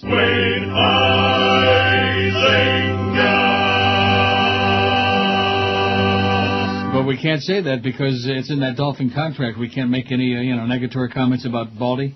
Well, then shape up. Okay, sorry, not. The so-called ledger is subject of interest to a legislative committee investigating Senator Louis DeLuca, Republican of Woodbury, summarizes information provided to Galante by his lobbyist on fundraising goals set by a number of candidates that people familiar with the document said. A Lieberman spokesman said no one knew of any irregularities or improprieties at the time of the contributions. Right, birds of a feather consort together. Jew Lieberman, my ass. Oh, brother, what a maniac, what a lunatic. 771 on the poll. Something's going on here. I think it's because Cordes is with us today. We ought to pay him now, what is it that you got tomorrow that's going on? And Thursday? Or Wednesday? I'm just real busy Tuesday, Wednesday. Doing what? A lot of videos, a lot of meetings, things like that. Meetings? I do have a job, Meetings with whom? I have, promotions meetings and... Promotions meeting? Promotions at QAM? Well, not just at QAM, my friend. I'm not just a one-man Charlie. I'm not just a one-station Charlie. What does that mean? You're working for Power also? I'm like a Beasley dude, sort of. No, I work on KISS Country, and I oversee the Power 96 website as well. Hey, brother. that doesn't mean I listen to it. I'm not going to make it till 65. I'll tell you that. All you people that were going to send me all kinds of neat birthday gifts, forget about it. I'm never going to make it. I'll never last till Monday. You do stuff for, and let me ask you this: Please. Who do you think's making more money, you or George? Is that a joke or? No, I don't know. They supposedly paid you a ton of money to get you off this show to stab us in the back. They paid me a ton of money. I mean, I don't know. Isn't that the rumor? It might be a rumor, but that Chris is making. But I mean, almost. I mean, I'm making a living. I'm not going to lie about that. But I'm not. 11? I'm not. I could use your Social Security every month. Let me give you an answer to that. No. Yeah. I'm just joking. No, I mean, I'm doing okay, I guess. I wouldn't say I'm making more than George. You know what? I have no idea what George makes. I don't have the slightest clue. Yeah, you want to see a grown man cry? I don't have any idea. Well, I have an idea, but I mean, he's been there for 10 years, and the way they treat him, I wouldn't treat a cat. A rabid cat, a squirrel, a possum. I wouldn't treat it that way. A rabid possum, the way they treat him. But that's okay. It's Jolly Joe and the sports crowd. And look how well that's working out too. They got rid of the Marlins because they were losing their ass on it. They got rid of the Panthers because they were losing money, and because there's less than zero interest. We had numbers at night. Which now Joel Feinberg, being the genius that he is, now he's going to grab up those invisible numbers from the Marlins and the Panthers, and he don't even have Geldy on there. Geldy's doing the TV now. He's got Red Deer Randy pretending to be a playboy. Look at the, I've been talking about this for years, but look at the way it has devolved into where we are today. The Dolphin games are broadcast by Jimmy Syphilis, another ex-jock who's got no business doing them, and the Panther games on the radio is Red Deer Randy Moeller, a marginal ex-hockey player, who also has no broadcast experience as a play-by-play guy, and also has no business doing them. And, of course, the Marlins, that's your boyfriend, Dave Van Boring, who went across the street. And, I already asked you about Roxy Foxy? What about him? You thought about that? I thought it was just fine. Yeah, but they stuck it to him, man. I know they did. Well, who's going to do the games with Dave Van Boring? Who knows? Who knows? Maybe they can get somebody really good on there, like Stu Gatz. A United Nations expert has condemned the growing use of crops to produce biofuels as a replacement for petrol as a crime against humanity. This must be from the BBC, because they said petrol instead of gas. The UN Special Reporter on the Right to Food, Gene Ziegler, said he feared biofuels would bring more hunger. The growth in the production of biofuels has helped to push the prices of some crops to record levels. Mr. Ziegler's remarks made at the UN headquarters in New York are clearly designed to grab attention. He complained of an ill-conceived dash to convert foodstuffs such as maize and sugar into fuel, which created a recipe for disaster. It was, he said, a crime against humanity to divert arable land to the production of crops, which are then burned for fuel. He called for a 5-year ban on the practice. Within that time, according to Mr. Ziegler, technological advances will enable the use of agricultural waste, such as corn cobs and banana leaves, rather than crops themselves to produce fuel. Yeah, what do you do with a corn cob? Rectum. The growth in the production of biofuels has been driven in part by the desire to find less environmentally damaging alternatives to oil. Those ragheads, man, they you know what they would be doing? They would be sucking wind if it wasn't for that damn oil. Those nasty Saudis, man, the ragheads, should only croak. The U.S. is also keen to reduce its reliance on oil imported from politically unstable regions. Oh. But the trend has contributed to a sharp rise in food prices as farmers, especially in the U.S., switch production from wheat and soya to corn, which is then turned into ethanol.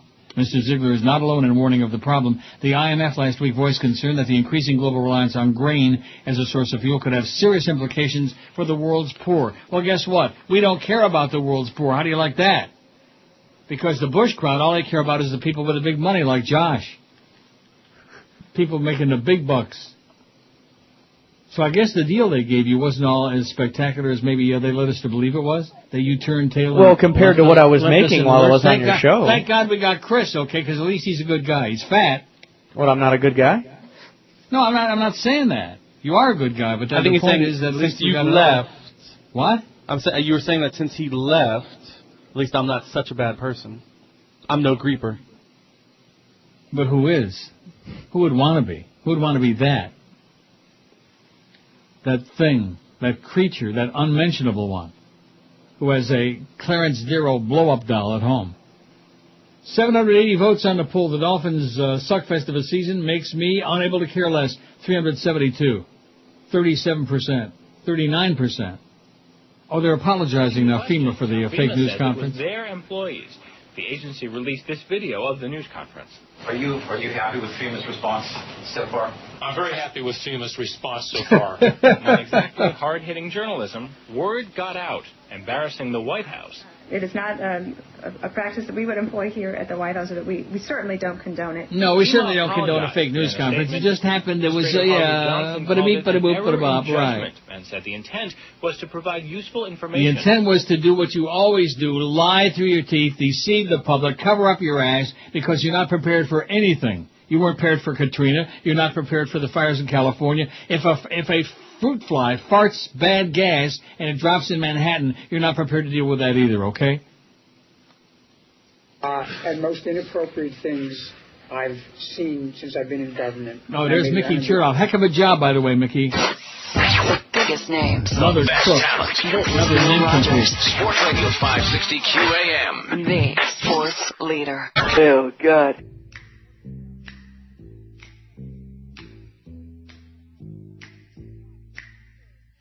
Bush took responsibility after Michael Brown resigned. I bet you Brown has second thoughts about taking it in the behind. Where was FEMA? Rectum. Broken levees, FEMA was nowhere in sight. FEMA! Even with warning, FEMA's boss wasn't bright. When the storm was over, water was everywhere. But the biggest disaster was that Mexico beat you there. They beat FEMA. No bid contracts, they went to Halliburton. FEMA responds more quickly when it's rich people hurting. When it's rich people hurting. FEMA! 14 till noon is 560 WQAM. Happy Monday to you. Now listen, it was just a game yesterday, okay? 0-8. Perfect. What's wrong with having another perfect season? What do you think? Okay.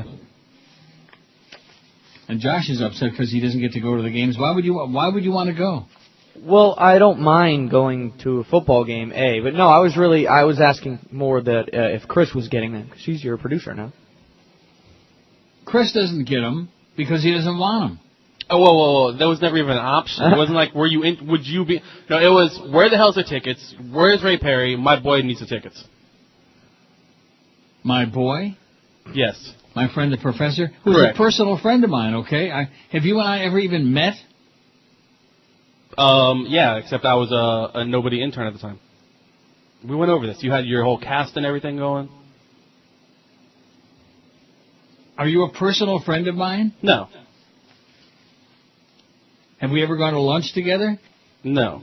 Are we ever going to go to lunch together? I'm not complaining. No. No, well, Josh is complaining for you. He's saying he's trying to help because he's one of these people who tells everybody. And, of course, Josh has conveniently forgotten, as Brandon reminds me, and thank you, Brandon, very much, for the fact that your dog would probably be sleeping with the fishes right now if it weren't for me. I'm sorry, what did you say? I said your dog, whose operation I paid for to keep alive, would be probably dead right now if it weren't for me. I don't think that I'm sorry. Did I not thank you for that? I mean, I really appreciated that. But now here you are giving me instructions on who should have the tickets, how much money I should be sending you. I should be signing over give you my ATM card, all this other crap. Come on. Don't be old and grumpy, okay? Just be I'm old. And I know. You're halfway there. Just throw the grumpy out the window there. Come on, buddy. I appreciate that. I'm just messing with you. No, you don't. But I will take the ticket. I'm just saying, I asked you. I was curious. No, you won't take the tickets because you're not going to get them. I understand that. I asked you. I said, what's going on with the tickets? Does Chris get your tickets? Because I know the last year that I did the show. My friend, the professor, who's a personal friend of mine, who I have lunch with every couple of months, who's a great guy, he gets the tickets. He asked. He didn't demand them, but next best thing, do it. He asked? He was just like, yo, can I get your Dolphin season tickets? He says, I wouldn't even have to ask for that. I'd take him right away. Well, he's a big fan. He's a masochist. He goes there and sees that crap and pretends to enjoy it. I had tickets all those years, and believe you me, that's why I stopped being a fan. I didn't enjoy it. Not just because they were losing, but because the whole organization just turned me off, okay? They made me into a Patriot fan. And believe you me, when I became a Patriot fan, Tom Brady was still playing at Michigan, okay? In spite of all this crap that I get. Oh, he's just a Patriot fan because he's got the hots for Tom Brady. That was just a bonus. That was just, came out of the blue. How can you be a Dolphin fan? Oh, you can't say that. Wayne's going to be upset. Too bad. How can you be a fan of an organization that does so many idiotic things for years and years and years? Stupid. They have done, and I think it's a perfect marriage between QAM and the Dolphins, because they have done to the football team exactly what this current regime has done to QAM. They've destroyed it. They've butchered it. They've made it a laughingstock, just like Jolly Joe and his boyfriend Clarence have done to QAM, where we used to dominate. Of course, the fact that we have that Cuban interference and nobody can hear us, that's another story. And they don't talk to me about that. Like, oh, well, we're going to go 50,000 watts, we're going to, buy a whole bunch of land in the Everglades and put up 45 towers and go 50,000 watts. Well, that's because I believe they can't do anything about it, would be the quote out of their mouth. Did you hear me talking last week about Waxy, about 790, which used to be WNWS, and about how we got hit with the same Cuban interference because Castro was running 80 zillion watts on our frequency, and we immediately applied to the FCC for a power increase, and that's why that station is 25,000 watts as opposed to 5 or 10 or whatever it used to be, to overcome the Cuban interference. And they said, sure, go ahead. Cost money, but they did it. Oh, well, you said it right there. We can't even afford paper clips and stamps and staples, stuff like that, and fax paper. And CDs. CDs, my ass. You kidding me? 800 votes on the poll. We might surprise you today. We might get 1,000 on here, or Chris, whatever your name is. So what do we got? We got Zach tomorrow and Wednesday. Well, yeah, he said he's willing to do it Wednesday as long as he can get someone to cover his duties at the Cover his Dolphins. duty? Yeah.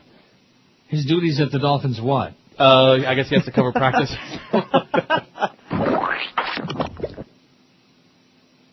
What does that mean? He has to cover practice. He goes there to he reports. He's a reporter. Get out of here! Report my ass, a reporter. What'd you do now? Rectum. Jesus, good God Almighty! Everybody we got in the building. Oh, well, he's covering the Hurricanes, and this one's covering the practice at the Dolphins, and who took the fastest shower. Well, you know why Josh can't be here tomorrow, right? No, I don't. He gave me double talk. He didn't give me an honest answer. What? I just told you I have. You said you had all these other things for. What do you want me to break my day down for you? He has to go videotape Randy Shannon. I go down to UM every Tuesday to do the press conference. You know, there's a lot of video on WQAM.com. You know, I got to shoot these things. You know something? Somebody ought to be shot for what's going on in that place. The Hurricanes f***ing blow. Yeah. Hey, by the way, they sure needed that on-campus arena for the basketball team that nobody goes to the games anymore, and never did, and won't ever will. I think season tickets for basketball are $6. Total or per game? I think total. Yeah. And I'll tell you what season tickets ought to be for the Dolphins. $8. Now, how did this thing work this year? Because I didn't pay that much attention. I know that the fans who are season ticket holders got screwed because yesterday's game in London was a home game. Yeah, I believe they still paid the same price. What? Yeah. So in other words, they paid for 8 regular season home games and they got 7? Pretty sure. Well, yeah, I mean, like the price. That sounds like a pig in a poke to me. Not that I would, want to criticize the owner.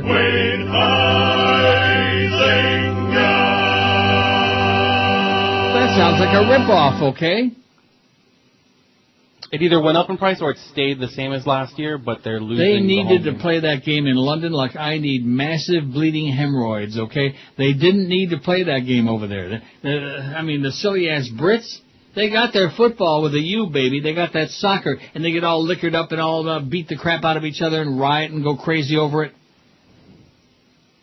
They don't give a crap about this.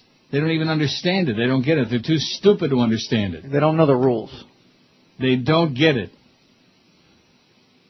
And they played on that pitch, on that crap with the big chunks of grass, all those divots coming up there. It was garbage. They kept changing their cleats.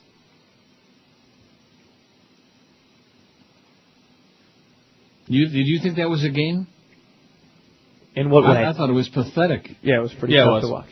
And I don't know if I mentioned it on the air. I think I was screaming to Chris about it before the show, about Eli Manning. He is pathetic. Pathetic! Yeah, he was pretty bad yesterday. Not even 100 yards passing. He's got Toomer wide open in the end zone. He's about 8 feet tall, and he throws the ball 5 yards over his head. Hey, he's a Manning. Did you see that play? Yes, I did. He is wide open in the end zone. A junior high school kid quarterback could have thrown him the ball. Just lob it. There's nobody there. There's nobody in the end zone. And he throws it 100 yards over his head. And pretty much that's the way the whole game went. He sucks, Eli Manning. I had the feeling that they missed the team bus, the Giants. Either that or maybe there was some sympathy involved. Of course, their coach is a pathetic old coot, too. Didn't he used to coach Carolina? What's his name? Tom Coughlin. Yeah. Another silly old coot who stands on the sidelines, always looking pissed off and befuddled. And kind of like, what's his name? Scam Cameron. Hey, maybe the players were out late the night before hanging out with a bunch of London whores. A little spot of tea or something like that. Exactly. Or maybe some of that other great British cuisine like that toad in the hole and that spotted dick. 803 votes on the poll. Oh, I shouldn't have said that. What's his name? Jeremy Shockey's going to get upset by saying that. Another real redneck. Another UN product, by the way. That's right. Jackass. 803 votes on the poll. I shouldn't have said that because then we got O.J. and Danny Cannell. Now, where did Danny Cannell play? He Florida wasn't State. Hurricane. Florida State. I know Danny Cannell. He was at FSU. Quarterback. He was no Casey Weldon, though. Who? Casey Weldon. I'm sorry? FSU He's from the quarterback. early 90s. Am I going to have to Google him? You can go ahead and Google him. I'd like to Google him. He was a born-again Christian, by the way, and boy, was he ever... Casey Weldon. Mm-hmm. They got them good farm, homegrown boys up there in Tallahassee at FSU. Good Christian boy ought to go up to Colorado. I beg your pardon? Play for the Rockies. Yeah. The God Squad. God was pissed off, baby. They got swept 4 straight, the Colorado Rockies, with their professional Goyism. The biggest names. The best talent. The Lord was angry, man. He smote him. WQAM. the sports leader. Mark Morgan, it's the 12 to 1 hour on QAM. Agonize to my story about 30 dead bees. The dumb as a dung beetle Beasley deeds. One day on a break from a heated inbred throw, somehow bought stations on newfangled radio. Well, doggy, look at this here boss got chunk coming out of it. Think we can make a way to make money out of this thing? And you got a pension, buddy? Hell no, son. Nephew. I thought it was your uncle. I don't remember. Next thing you know, the Beasley clan are billionaires. Bought a pair of shoes and some long john underwear. Lucky to be based in Florida, the paradise for crooked deadbeats love. Beasley Deadbeats. Lift a rock and you will see how the Beasleys breed Beasley deadbeats. If there's nothing in your bank, you have the Beasleys to thank. Beasley deadbeats. And there's Jolly Joe going ho ho ho ho ho. Beasley deadbeats. Beasley Deadbeats.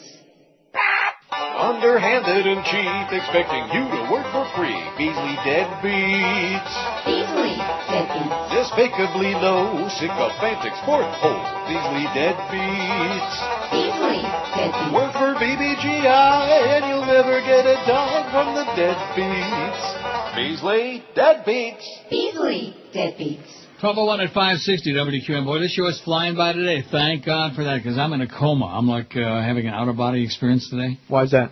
The change of weather, I think, plus all that carbohydrates I ate yesterday. Or the sugar? That's what it is. Refined carbohydrates, a.k.a. sugar. And even if it isn't sugar, like pasta, it turns into sugar in your bloodstream. Right. Still eat that. What is it, Dreamfields pasta? I should be getting some. In fact, I just got an email from them. I ran out of it, which is amazing, because I had enough to sink a battleship, and I ran out of it, and I didn't get any more. And I don't know about you, but I ate that stuff when you were talking about it, and how do I say this? It kept me extremely regular. Yeah, because it got fiber. Yeah, I didn't like that. You didn't like it? Well, I didn't, not because of the taste, because of that. Can you believe this? I was just thinking about Norma Kent and how inept she is. And here's an email. Did you hear it on my BlackBerry there? No, I didn't. Not of major importance. I am out of personalized autographed photos which I send to people who request them. Can you send me a packet to meet the demand? No, I can't. No. I don't have any. I have a box of my own, but I don't get that many requests, it says. Personalize this one to Linda. She was one of the girls I really liked in high school. Where did I go wrong? Asks Norma. Oh, I don't have any, Norma, and tell them to get lost or get whatever she can. That's what I get from my agent. Like George said, if you had a real agent, man, you'd be syndicated, you'd be making $20 billion a year, and then I could send you guys all the tickets you wanted, all the money you wanted. You still wouldn't. I what? I said he could, not he would. I know. This is a guy who drops his BlackBerry in the toilet the first week that he's got it. Thanks. Did you ever? What happened to it? What happened? Did you ever tell? I'm holding the new one right here, which I don't even want to tell people what I paid for it, because I bought it in or dropped it in the toilet, and I didn't have insurance, so I had to pay full price again. How much you pay for it? Too much. How much? Almost $5. Ah! Yeah. $5? Almost. Wow. Is this the brand new, the BlackBerry Curve, the new one? No, it's not a BlackBerry. I have the Q. Q? Gay. So I'm looking at Stu Gatz, by the way, because it makes me feel better. It's not important that we succeed, but that they fail. Okay. I'm looking at his 50-50 club, you know, the thing, since you're the website maven. No, I don't ever go to their website. Well, you should. Well, why not? That's all they care about in our building is what are they doing across the street? How's their, what are they doing? Well, I'll tell you one thing. They're sure not selling their 50-50 certificates. Well, that makes a lot of people. What do you mean by that? Well, you're aware that a lot of stations are doing this, yes? Yes. Okay. And who else isn't selling them? I don't really want to talk about that right now, but just trust me. A lot of them aren't. I'll tell you also. See, when you come on this show, which you should have, because you worked on the show for 100 years, you should understand that. Where else did I tell you I work now? Oh, Power? Is Power doing it? No. The other one? KISS. There you go. KISS isn't selling out their certificates? Well, who the hell's listening to a bunch of rednecks, baby? They ain't got no cash for no restaurants. Anyway. So, Galoopies, which I guess was the last one on last Thursday with the Stu. See, the thing that amazes me about this is supposedly, allegedly, they have their big number in the afternoon with Dan LeBastard and Stu Gatz. Mm-hmm. Galoopies, they have 66 left. Joseph's on the Water, which we sold out in one day, they have 36 left. That's from 2 weeks ago. And 6 tables from 3 weeks ago, they have about 30, man. 30 left. They're not doing it. So the fact that, and this week they got the Daisy Duke Saloon. They have 100 for that. But that don't go on sale till Thursday night at 6. So, we've had, a couple of slow days. Took us an hour and 20 minutes this last time to sell out Jake's, which was great food, by the way. Yes, it was. But they went, all 100 of them. And then I'm finding out, I'm watching the news yesterday, and I'm finding out that nobody's got money. Everybody's broke. So you guys don't have to feel alone. Everybody's crying the blues. Retail sales are way, way down. Nobody's doing any business. Nobody's got any money. It's the end of the world, baby. We don't want you to get nervous, but thanks to your president and pissing away. Oh, I couldn't say that. Peeing away. What, did you dump it? I didn't. I can't. Me neither. Well, that was meant in a, At any rate, your money's going down the toilet. That's what I'm saying. And the economy's going to hell. And let me say it again, the Canadian loonie is worth almost $1.05. $1.05, oh, brother. And the euro, 144. And a gallon of gas now that, what is it, $92 almost a barrel? I believe it went over 92. Which means by the end of the year you're going to be paying about $4. Maybe pretty soon like $20 a gallon. Can't wait. Thank you, Mr. President, for those low gas prices. And this is the thing that kills me. All these politicians in suits, they come on the Sunday morning shows and they talk, they intellectualize it as if there's some debate here. There's a war going on that was started based on a pack of lies. That's all. There's nothing complicated about it. And innocent people are dying, being butchered every single day. And there's a debate going on. Bada beep, bada boop, bada bop, like there's something to debate about. Well, there's Ehud Olmert. He's got prostate cancer. And like I said before, Chubman Dreard. A man accused of pulling a gun as O.J. Simpson and others confronted 2 sports memorabilia dealers in the Vegas hotel room told a judge today he will accept a plea deal and testify against Simpson and 2 other men, to which we say, all right. Michael McClinton, 49 of Vegas, you go, Mike, became the 3rd man to agree to plead guilty to reduce charges in the case. He told Justice of the Peace Joe M. Bonaventure he will plead guilty to robbery and conspiracy to commit robbery. He could receive probation or up to 11 years in the slammer. According to police reports, McClinton brought 2 guns at Simpson's request to a September 13th confrontation with collectibles dealers Bruce Fromong and Alfred Beardsley. McClinton wielded 1 gun and acted like a police officer, according to others in the hotel room. McClinton's testimony would provide prosecutors with another account contradicting Simpson's claim that no guns were involved and that he went to retrieve items that he said belonged to him. In brief comments outside the courtroom, his lawyer, William Terry, wouldn't say what testimony McClinton would provide. Simpson's lawyer, Yale Yenta Galanter, did not immediately respond to requests for comment. He's criticized Clark County DA David Roger for giving away the courthouse while cutting deals with co-defendants. Simpson and co-defendants Clarence Stewart and Charles Ehrlich faced 12 criminal charges, including kidnapping, armed robbery, assault with a deadly weapon, conspiracy and coercion, and 1 gross misdemeanor, conspiracy to commit a crime. A kidnapping conviction alone could result in a sentence of life in prison with parole. Charles Cashmore and Walter Alexander pleaded guilty to reduced charges and agreed to testify against the 3 men. Alexander, a Simpson golfing buddy from Mesa, Arizona, told police that Simpson said to bring guns and told him to later deny that guns were used. Alexander pleaded guilty to felony conspiracy to commit robbery and could face probation up to 6 years in the slammer. Cashmore, a union laborer from Vegas, pleaded guilty to felony accessory to robbery, could receive probation up to 5 years. Authorities say memorabilia taken from the hotel room included football game balls signed by Simpson, Joe Montana lithographs, baseballs autographed by Pete Rose and Duke Snyder, photos of Simpson with a Heisman Trophy, and framed awards and plaques together valued as much as $100,000, according to police reports.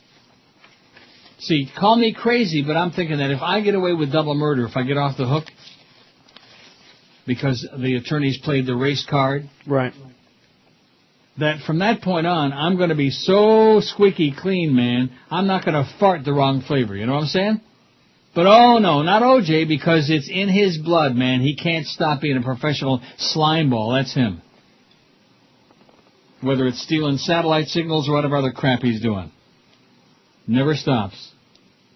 And wouldn't it be sweet justice, man, if they put him away for years and years for this after he got off the hook the first time? Wouldn't that be sweet? That would be. We could have a party. It's kind of like Mad Dog said yesterday. Life's hard enough. It's even harder when you're stupid. Yeah, that's right. Take a look at this place.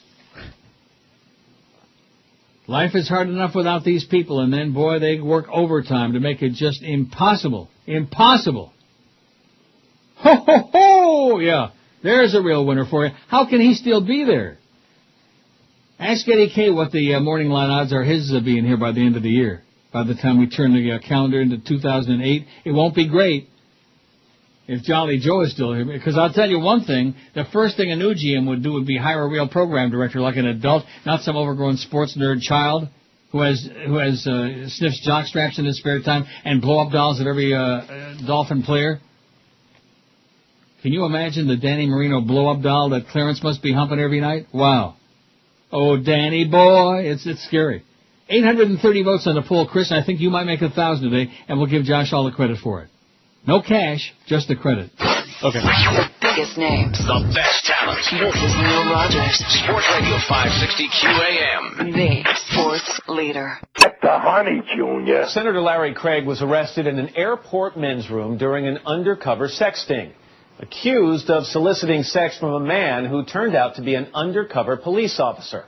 Now, for the first time, the senator and his wife, Suzanne, are telling their story. I have been in that bathroom, I don't know how many times over the years. This particular bathroom is described as a hot spot for anonymous sexual encounters. Yeah. Were you aware at all, Senator, of the reputation of that specific bathroom? Oh, yes. According to this officer, you looked into the stall, and the next thing he says that happened is that you came under the divider into his stall, and you said, quote, pickle here? I did say that. That is correct. Sex in that bathroom? Yes, and pulled my pants up and stepped out. Honey, are you gay? There's no question. Absolutely. It was a marriage of convenience. To cover a gay lifestyle? Oh, yeah. Yes. It is simply true. And so, will you resign? No, I won't resign. I will finish out my term traveling the country. Soliciting gay sex? Yes. It's important to me, and I'm going to use all of the rights I have as a citizen to try to do that. Coming up. I'm a bad boy, a naughty boy. Probably even a nasty, bad, naughty boy. You fairy. 12:17 at QAM. So tell me about this Motorola Q phone that you got as opposed to the BlackBerry that you dropped in the toilet that you spent $500 for. I didn't spend $500 for it. No, it's the same phone. I just and I didn't have it's the same phone. Same phone I dropped in the toilet. I just had to. You never had a BlackBerry at all? No. So where did that story come from? Well, it basically is. It is it's better than a BlackBerry, I think. In what regard? What does it do that a BlackBerry doesn't? Nothing. They're all the same crap these days, but just performance-wise. Oh, so in other words, because you got it, therefore that's why it's better? Let's go with that. Yeah. Okay. Josh Cordes has got the Motorola Q phone, which he says is better than the BlackBerry because he's got it. And Norma, don't bother me with stupid emails anymore, okay? Especially in the middle of the show while I'm on the air, so I'll talk about you and feed your silly-ass faggoty ego. Cut the crap. Call up Jolly Joe and do something constructive, like tell him to write me a check. Call up somebody that is like a real broadcaster, okay, as opposed to these people. 839 in the poll, by the way, not too shabby. I think we got a shot, as Jimmy would say, and he ought to be shot. Him and that crew of, they must give them laughing gas before that show, including James Brown. JB, and Terry and Howie and Jimmy, and they're backslapping. Oh, man, painful. And I usually don't watch it, and yesterday I made a bad mistake. Then I turn over, is it Fox that Shannon Sharp is on? No, he's on CBS. CBS with who's on with him? Dan Marino, Chris Collinsworth. Dan, yeah. Is it Chris Collinsworth? No, yeah. Chris Collinsworth. Oh, no, he's on NBC now. They wouldn't do I that believe to it's. You know what? I don't watch that crap anymore. I know he's with Dan.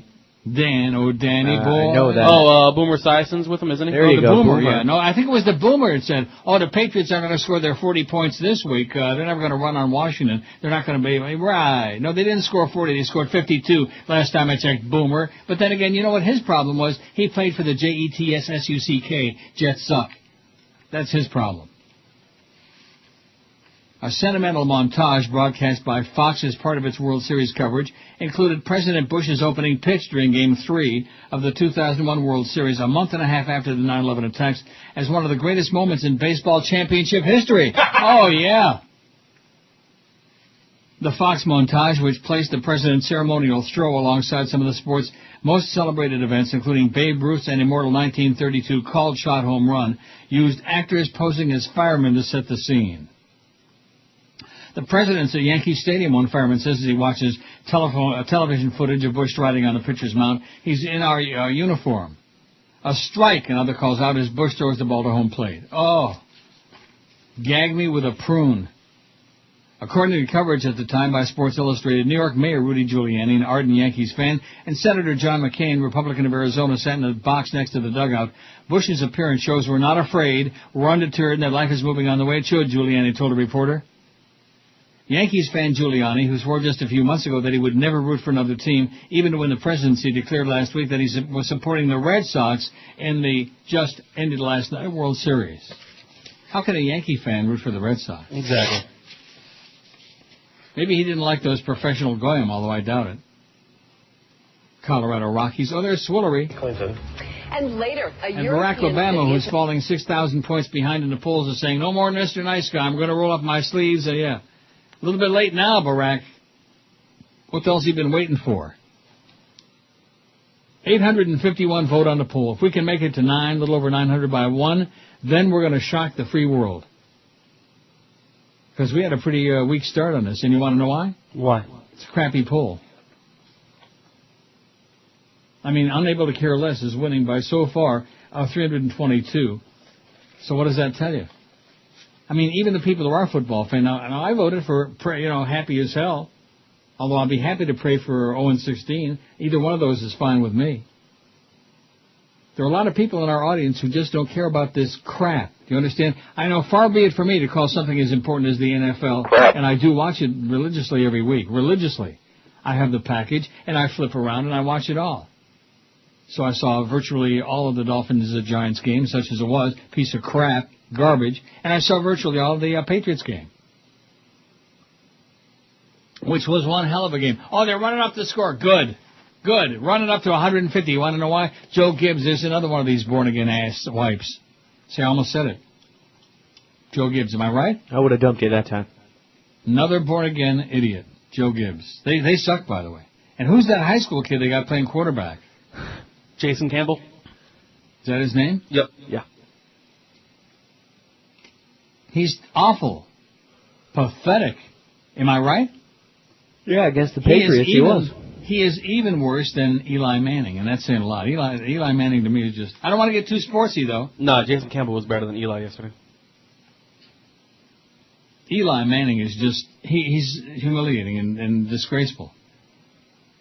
So who are you guys picking in the big game next week? There's only one game that counts. Let's go Colts. I beg your pardon? I'm sorry? Let's go Did we lose the connection?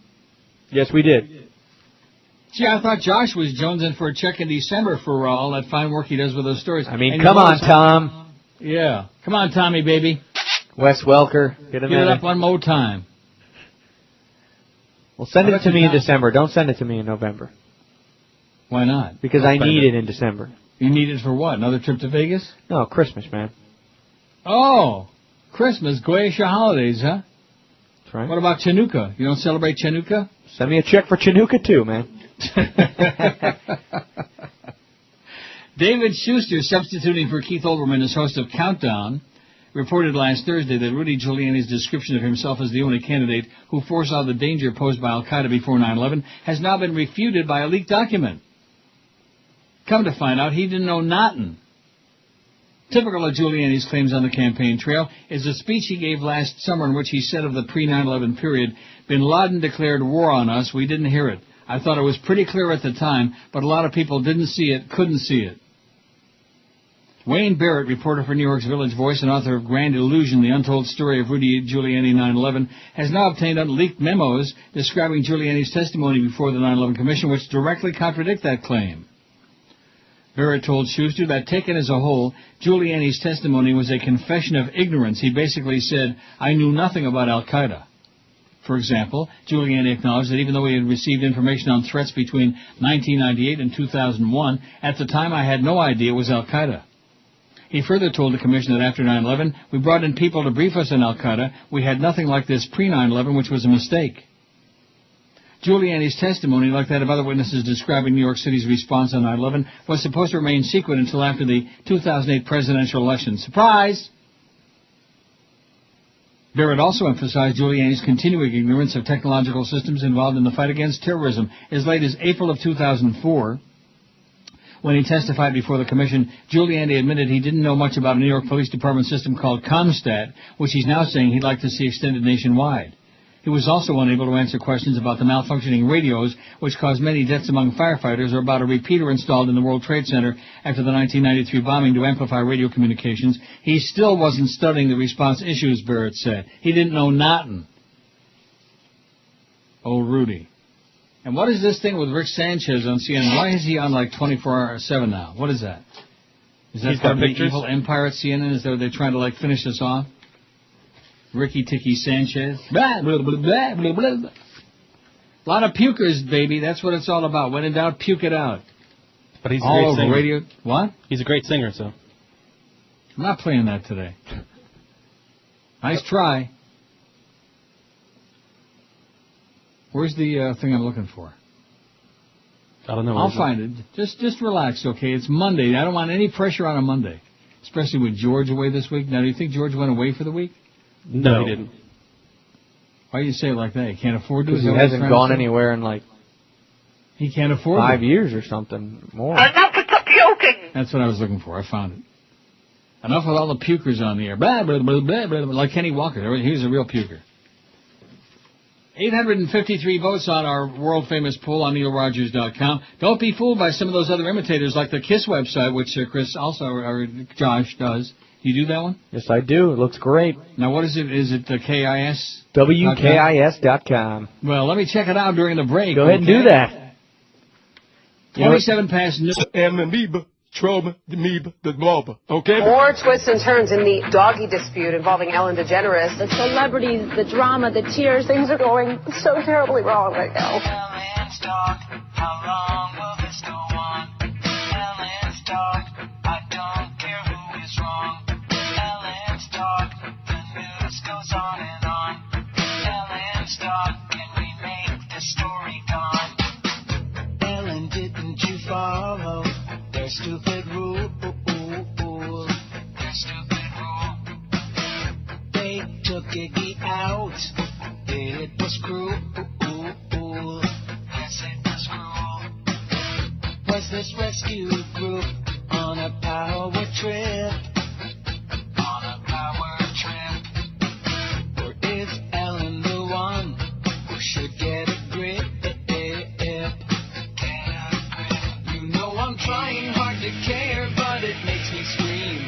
All I see is Ellen crying when I look at TV. Ellen's dog, please make this story gone. This is so dumb, I don't even deserve this song.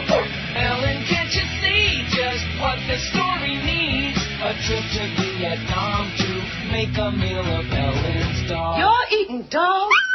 1232 at QM. You know, I'm looking at this KISS website of yours. I don't see anything about any 50-50 deal on there. Yeah, really? You know where yours is on QAM? Just look on the KISS Country site. See Dar's dining deals? No. Yeah, you do. Oh, I see. But you can't read it. That's why you're not doing well. Blue Moon Fish Company, we sold them out in about 10 seconds. And it's sold out. Well, thank God for that. Let's take a look at some of these. Currently, Flavors of Italy and Lucille's Bad to the Bone Barbecue. I think that's coming up, I don't know. What do I know about KISS? I just looked at this. As Bubba would say, just kiss it. Oh, they're all sold out. I don't know what you're talking about. No, see where it says current offers? Yeah, Flavors of Italy. How many they got left? Oh, 28 left. When was that from? Like 6 weeks ago? I believe 3. 3 weeks ago? Think so. And they still got 28 left? That's not good, man. And 40 left from Lucille's Bad to the Bone barbecue. Oh, my God. I don't think the audience is kissing it no more. What do you think? I probably shouldn't have brought that up, should I? Is that like going to be a sore point? Good. Screw them. Bunch of yahoos. Do we know any of the people that work over there at KISS? I don't think you do. Sonny Fox used to be over there. Where the hell is he now? Oh, yeah, you do, actually. You got Who's that? Got a little drop of somebody. Your boy Johnny Dark works over there. Still? He's there. Wow. Boy, he must be working cheap. I can't believe that. Johnny Dark! Wow. Johnny Dark City! Yeah. I couldn't stop thinking that in my head the first day I met him. What, Johnny Dark's? Johnny Dark City! I just kept saying that over and over again, smiling when I shook his hand. Are you saying that because you felt that way about it? I don't. I still. He's been a nice guy to me. No, he's all right. Johnny Dark! He's harmless. He's annoying, but he's harmless. You know, I think I might know why. One reason why they have some problems selling them. Yeah. You can only buy one certificate. You can only buy one, and that thing on there, now I was looking for it, and I still couldn't find it. You might want to do a little diddling around with that. Let's talk about something else, can we? You can't read it. It says Dar's Dining Deals, and you can't read it. I know it's supposed to be like on a diner, that I guess. Am I right? That's right. But you can't read it. The word dining is like covered up by the her shoulder and whatever. Look, I don't care what you do. I mean, KISS, they can take that thing and float it in the Biscayne Bay for all I care. But I'm just telling you, a little pointer. Okay. That could be more legible, and then you'd know where to click it. And then maybe it's maybe not. Hey, so we got some good news for you. Good. What's that? No 9 on Wednesday. Oh! Hallelujah! No Robert Greeper. I don't want him on the show. Why should I want somebody on the show who hates me, hates the show, hates George, probably hates Chris too, but won't admit it, and just, is such a negative right-wing piece of crap? I don't. Well, he does hate everybody. I mean, it's like, he just hates everybody, so. Well, guess what? The feeling, I'm sure, is mutual, okay? And the only reason he's there is because he and Clarence are still getting together on the weekends. Or maybe more often. I guess now that the Beast got married, I guess maybe Clarence is using him a little more than he did in the past. I asked him, but he's not here today. Who, Clarence? Yeah. He's not there again today? He wasn't there last Monday either. Maybe he's trying to get a deal like yours, your summer schedule. 868 votes. I wouldn't even dignify that with a response. We're going to make 1,000 today just to piss off Clarence, okay? Oh, you can't do that. What's that got to do with the Dolphin game? Nothing. Unless we talk about the Dolphin game, the better all it is for the human race. They are pathetic. And like I said, every week it's the same thing. They get behind, not as far behind as they should have been because Eli Manning blows.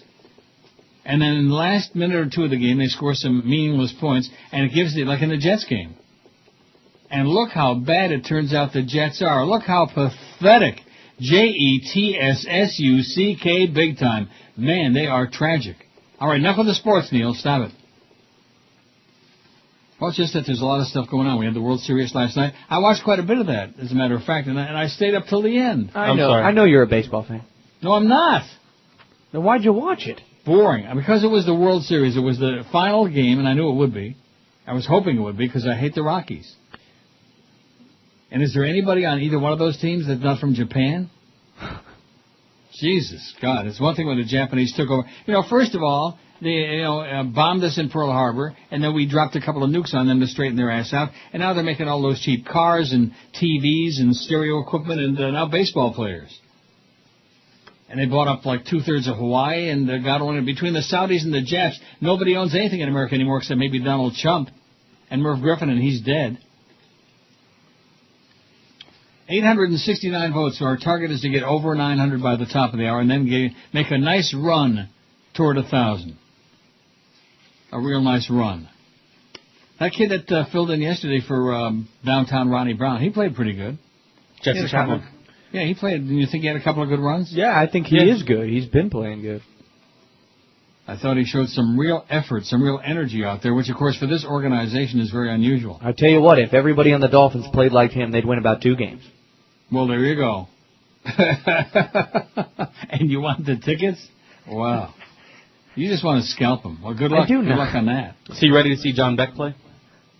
Hey, you know something? He should already. I don't think that Lemon is all that bad. I'll say He's it not again. all that bad, yeah, but he's just not. Julio is He's not all nothing that wonderful. bad. So yeah. He's got nobody to throw the ball to, and why the hell would they want Wes Welker anyway? Who wants him? Once more time. I like Wes Welker. I don't want to hear it. I don't want to hear your sad excuse about how the team is so bad anyway, so why would they need him? Get rid of all your good players, then you won't need to have any players, period. What kind of a philosophy is that? That is the dumbest thing, but then again, coming from you, you know. Okay. When the fat gets up to your neck so that like when I saw Hank this weekend there on ESPN with the horse races. And there was one point his head was beet red, like the neck. At the neck, the circulation. That's what's going to happen to me if I keep eating those damn cookies. And by the way, they stink. But get the Chewies, man. I'm not getting any more cookies, okay? First of all, they're loaded with trans fat. Listen to me. Don't get any cookies, okay? But if you do, get the Chips Ahoy Chewies, not the Chips Ahoy. Yeah, chew on this. Should the U.S. seeking to recalibrate the balance between security and liberty in the war on terror emulate Israel and its treatment of Palestinian detainees, writes Lisa Hajar in the Atlantic Journal-Constitution? That's the position that Gitmo detainee lawyers Avi Stadler and John Chandler of Atlanta and some others have advocated, that people in the U.S. custody should be held incommunicado for years without charges and could be prosecuted or indefinitely detained on the basis of confessions exacted with torture is worse than a national disgrace. It's an assault on the foundations of the rule of law. But Israel's model for dealing with terrorism, while quite different from that of the U.S., is at least as shameful. Long before the first suicide bombing by Palestinians in '94, Israel had resorted to extrajudicial killings, home demolitions, deportations, curfews, and other forms of collective punishment barred by international law. Imprisonment has been one of the key strategies of Israeli control of the Palestinian population, and since 1967, more than 500,000 Palestinians were prosecuted through military courts that fell far short of international standards of due process. This is a little on the long side. I'm going to finish it after the break. I don't want to, cut it short, and I don't want to start doing like that, you know what I'm saying? I don't want to do like motor mouth or start puking. Too much puking, baby. Too much Zilla puking. That's what's going on with all these ex-jocks. And Kenny Walker, who wasn't even an ex-jock, but is the PA guy. Does he still do it at the stadium? I believe so. I think he even went to London. PA guy. That's where the puking came in. Blah, blah, blah, blah, blah, like that. Everybody wants to be freaking Rick Sanchez. The biggest names. The best talent. This is Neil Rogers. Sports Radio 560 QAM. The sports leader. Show your mind. Hello? Mr. Iger? Yes? Please hold for Mickey Mouse, chairman of the board. Okay. What in the is going on over there? Excuse me, sir? Where did you go to Ithaca College, Iger? Yes, I did. Is that a real school or is it a special school? No, sir. It's a real school. How in the hell did that goofy caveman show wind up on my network? Well, sir, you did approve the ABC fall lineup. What are you talking about? Sir, remember that meeting we had in May in New York with all the TV executives? I was half crocked that morning, you moron. Oh. I just got back from a 13-hour bender with one of the strippers from the Hustler Club. Oh. Who's responsible for this show? Well, sir, would you like me to fire someone? No, that's too good for whoever put this piece of crap on. I want you to kill him. Kill him, sir? Maim him, murder, pop, whack. Sir, isn't that a bit extreme? Hey, Iger, it's not called show hobby, is it? It's called show business. Yes, I know that, sir. Do you remember when one of our brainiacs decided to make a movie out of the Country Bears? Absolutely. Let's just say he no longer has an office on the Disney lot. Oh, so he's moved on to another company. He's no longer with the company. That's right. That's a good way to put it, I suppose. Oh, but good. It goes a little further than that. I'm sorry, sir? Yeah. We killed him. What? He's dead. Dead, sir? Because of the Country Bears? Because of the Country Bears. And I'll tell you what, I want whatever Yahoo created cavemen buried right on top of him. Buried on top of him, sir? Do you have a problem hearing along with all of your other inadequacies? Why do you keep repeating what I say? I just didn't understand you saying bury him on top of the Country Bears guy. What part of bury him on top of the Country Bears guy is confusing to you? Do you know where the Country Bears guy is buried? Of course I know where he's buried, you Yahoo! What do you think we should do? He's under your office. Oh, jeez. Under your desk. Oh, boy. See the loose floorboards? Well, sir, I'm about to go into a meeting. Body under there. Yeah, this Country Bear body under there. Okay. Put the caveman guy on top of him. Sir, can I just make a few phone calls? It's him or you. What, sir? Him or you? What do you mean? Him or you? I might just murder you, Bob Iger. Sir, I know how you hate me repeating what you say, but did you say murder me? Why, you taping this? No. I don't believe I said anything like that. You trying to catch me in some sort of scam operation? No, sir. Why would you say I didn't say anything like that. So if you happen to disappear, it has nothing to do with me, did it? Did it? No, sir. Trying to tape me? Linda Tripp, mother... 1248, Mickey, slip it to him. We got 886 on the poll. We got to get to 900 by the top of the hour, I'm thinking, Chris, don't you think? Yeah, I think so. What do we need for 1,000 now? What is Eric's extrapolation have? 1.6 votes a minute between now and 2 o'clock. We can do it. Mm-hmm. No Mad Dog today. Mad Dog's on the way back from the pond, across the pond, from the place where it was a disgrace. And it was, was what you expect. Crappy game. O.J. McDuffie and Danny Cannell at 2 o'clock. Wow. Maybe Danny Cannell will tell you about Casey Weldon. But that would be a little bit gay. He was born-again Christian, Casey Weldon. And I don't want to get Josh upset, but Brandon's taking another shot at you, and he may have a good point here. He says, Josh must really be taking in the big bucks if he can afford 2 BlackBerries in such a short period of time. What's he asking you for money for? No, he didn't. No, I didn't pay for the first one. Who paid for it? This wonderful place I work at. They paid for your phone? That's right. Why is that? Because I needed one. And you dropped it in the toilet? That's right, right in the toilet. And I wanted the phone again because I loved it, so I had to pay for it. Anyway, getting back to this story about Israel's military court system is the model to avoid. Long before the first suicide bombing by the Palestinians in 1994, Israel had resorted to extrajudicial killings, home demolitions, deportations, curfews, and other forms of collective punishment barred by international law. Imprisonment has been one of the key strategies of Israeli control of the Palestinian population, and since 1967, more than 500,000 Palestinians were prosecuted through military courts that fall far short of international standards of due process.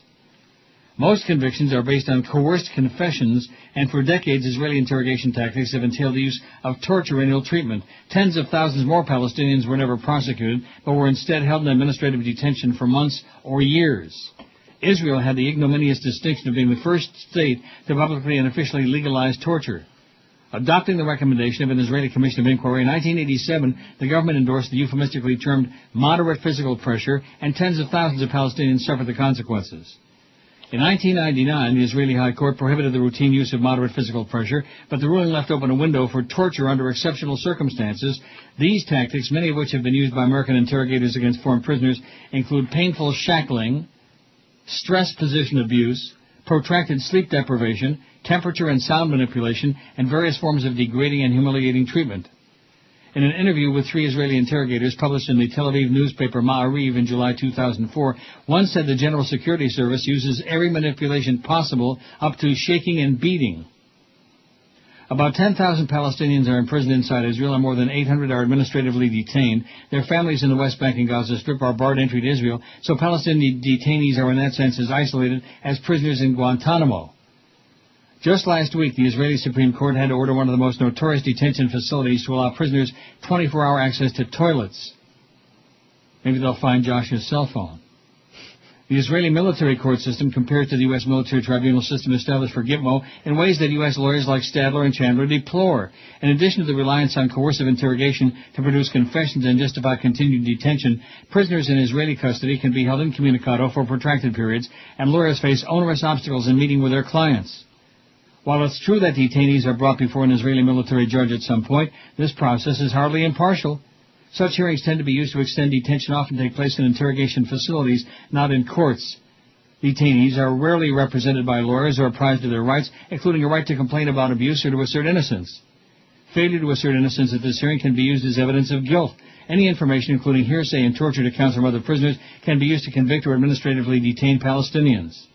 If we learn anything then from the Israeli experience, perhaps it should be that torture and arbitrary or indefinite detention exacerbate a conflict and endanger civilians. Americans should be proud of the noble work that Gitmo lawyers are doing to press for a restored commitment to the rule of law by the U.S. government. If these lawyers wish to identify an apt model from Israel, it is not the government or the military court system. Rather, it's the Israeli and Palestinian human rights communities who have been working for decades to establish respect for human rights and the rule of law. What are those things, human rights and the rule of law? I forgot about those. Like freedom of speech, remember that? No. Long ago. Well, I remember once upon a time in America. Forgot about it. 894 votes. We're creeping toward that 900 mark on our very marginal poll, which we Charlie B has a whole bunch of polls here today that we got. You like any of them? Yeah, some of them are okay. Like the most common negative trait I encounter from South Floridians. If you weren't listening to this show, what would you be doing? Who would you be doing?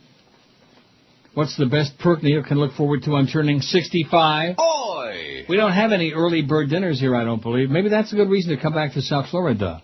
See? Since Chris is... Huh? See? No.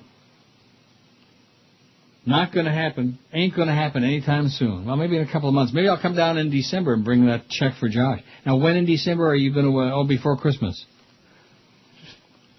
Yeah, that'd be good. Anytime in December will be fine. I just don't. Now, why do you say in December? What if I sent it in November? You would spend it before. Yeah, exactly. That would be like that lady that came up to me at Woodbine a couple of years ago at Christmas time. That dark-complected lady, and she said to me, "Oh, I never saw her before in my life." And I'm sitting there at my machine, minding my own business, losing my ass, and she says, "Oh, I left the house with $3,000 this morning to buy all the Christmas gifts for the kids, and I lost it all here today." And I thought to myself, brilliant. What do you want me to do about it, honey? She left the house with $3,000, and the car must have made a sudden detour at Woodbine. Wow. As long as I live, well, that's one of those things you never forget, you know? Well, casinos are in business for people like her. She what? Yeah, that's right. They see people like that coming a million miles away, like her and me. Although lately I've been doing all right. And that's because if I get ahead, I run out. I don't walk out, I run out. And now because I drive there quite often, like early on the weekends. You can leave whenever you want. Yeah, I don't have to call like the cab. They have a line of cabs that you can call from inside. But it's more fun when you got your own vehicle there. You got your own Pontiac Solstice with the real bad blind spots. Also, it has no spare tire. It has like a patch kit and a blow-up thing in the trunk. And the trunk is about the size of your thumb. A blow-up thing? Yeah, an air thing. A can of air. Okay. To reinflate the tire. So you can patch it and you can reinflate it. Just don't have a flat is the idea. 901, Chris. Chris is going to get us 1,000 votes today. All right. And then Josh will have the greatest respect for him. 902. Or maybe not. 902? And 14 say they're nostalgic for the Nick Saban era. Wow. How about nostalgic for Dave Wannstedt? Who? Yeah, put that on there. Now, there was a real guy. It wasn't bad enough that he stunk the joint out in Chicago. That wasn't bad enough. He stunk the joint out in Miami. At least he was consistent, you know. And these idiots saying, "Oh, we need Jimmy Johnson back." Yeah, he talked a good game. He had a big mouth, a big stupid mouth. With the audacity to knock the Shoesmeister man the brainstem. You got to have some cojones, man, to be knocking the brainstem. The biggest names. The best talent. This is Neil Rogers. Sports Radio 560 QAM. The sports leader. Brady Quinn. I like to shave my legs, arms, and buns while listening to the Neil Rogers 1 to 2 hour.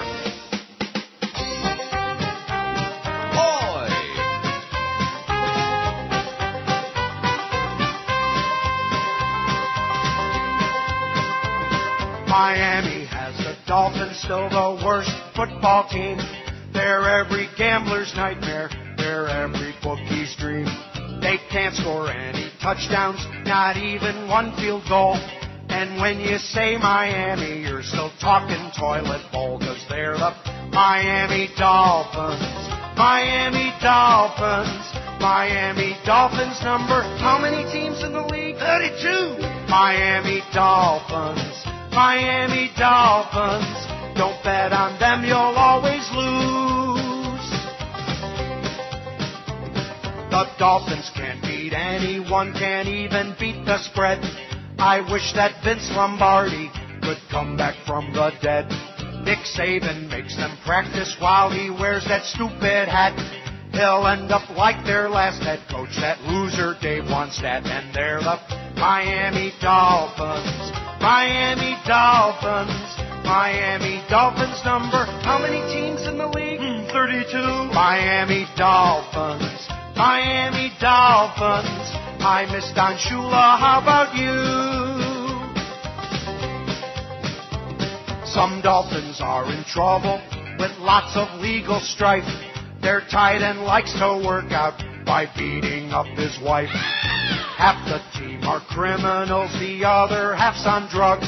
And this is what will happen when you draft a bunch of thugs. And they're the Miami Dolphins. Miami Dolphins.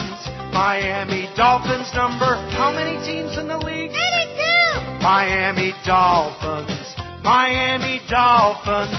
They really are a motley crew. The Dolphins have no blocking. They've got no passing game. I've got just one suggestion. They ought to change their name to the Miami Tampons. And why do such a thing? They're good for just one period and have no second string. And they're the Miami Dolphins. Boy. Miami Dolphins. Miami Dolphins number. How many teams in the league? 32. Miami Dolphins. Miami Dolphins. Again, the fans begin to boo. You suck! The Dolphins have no balls except the ones they're playing with.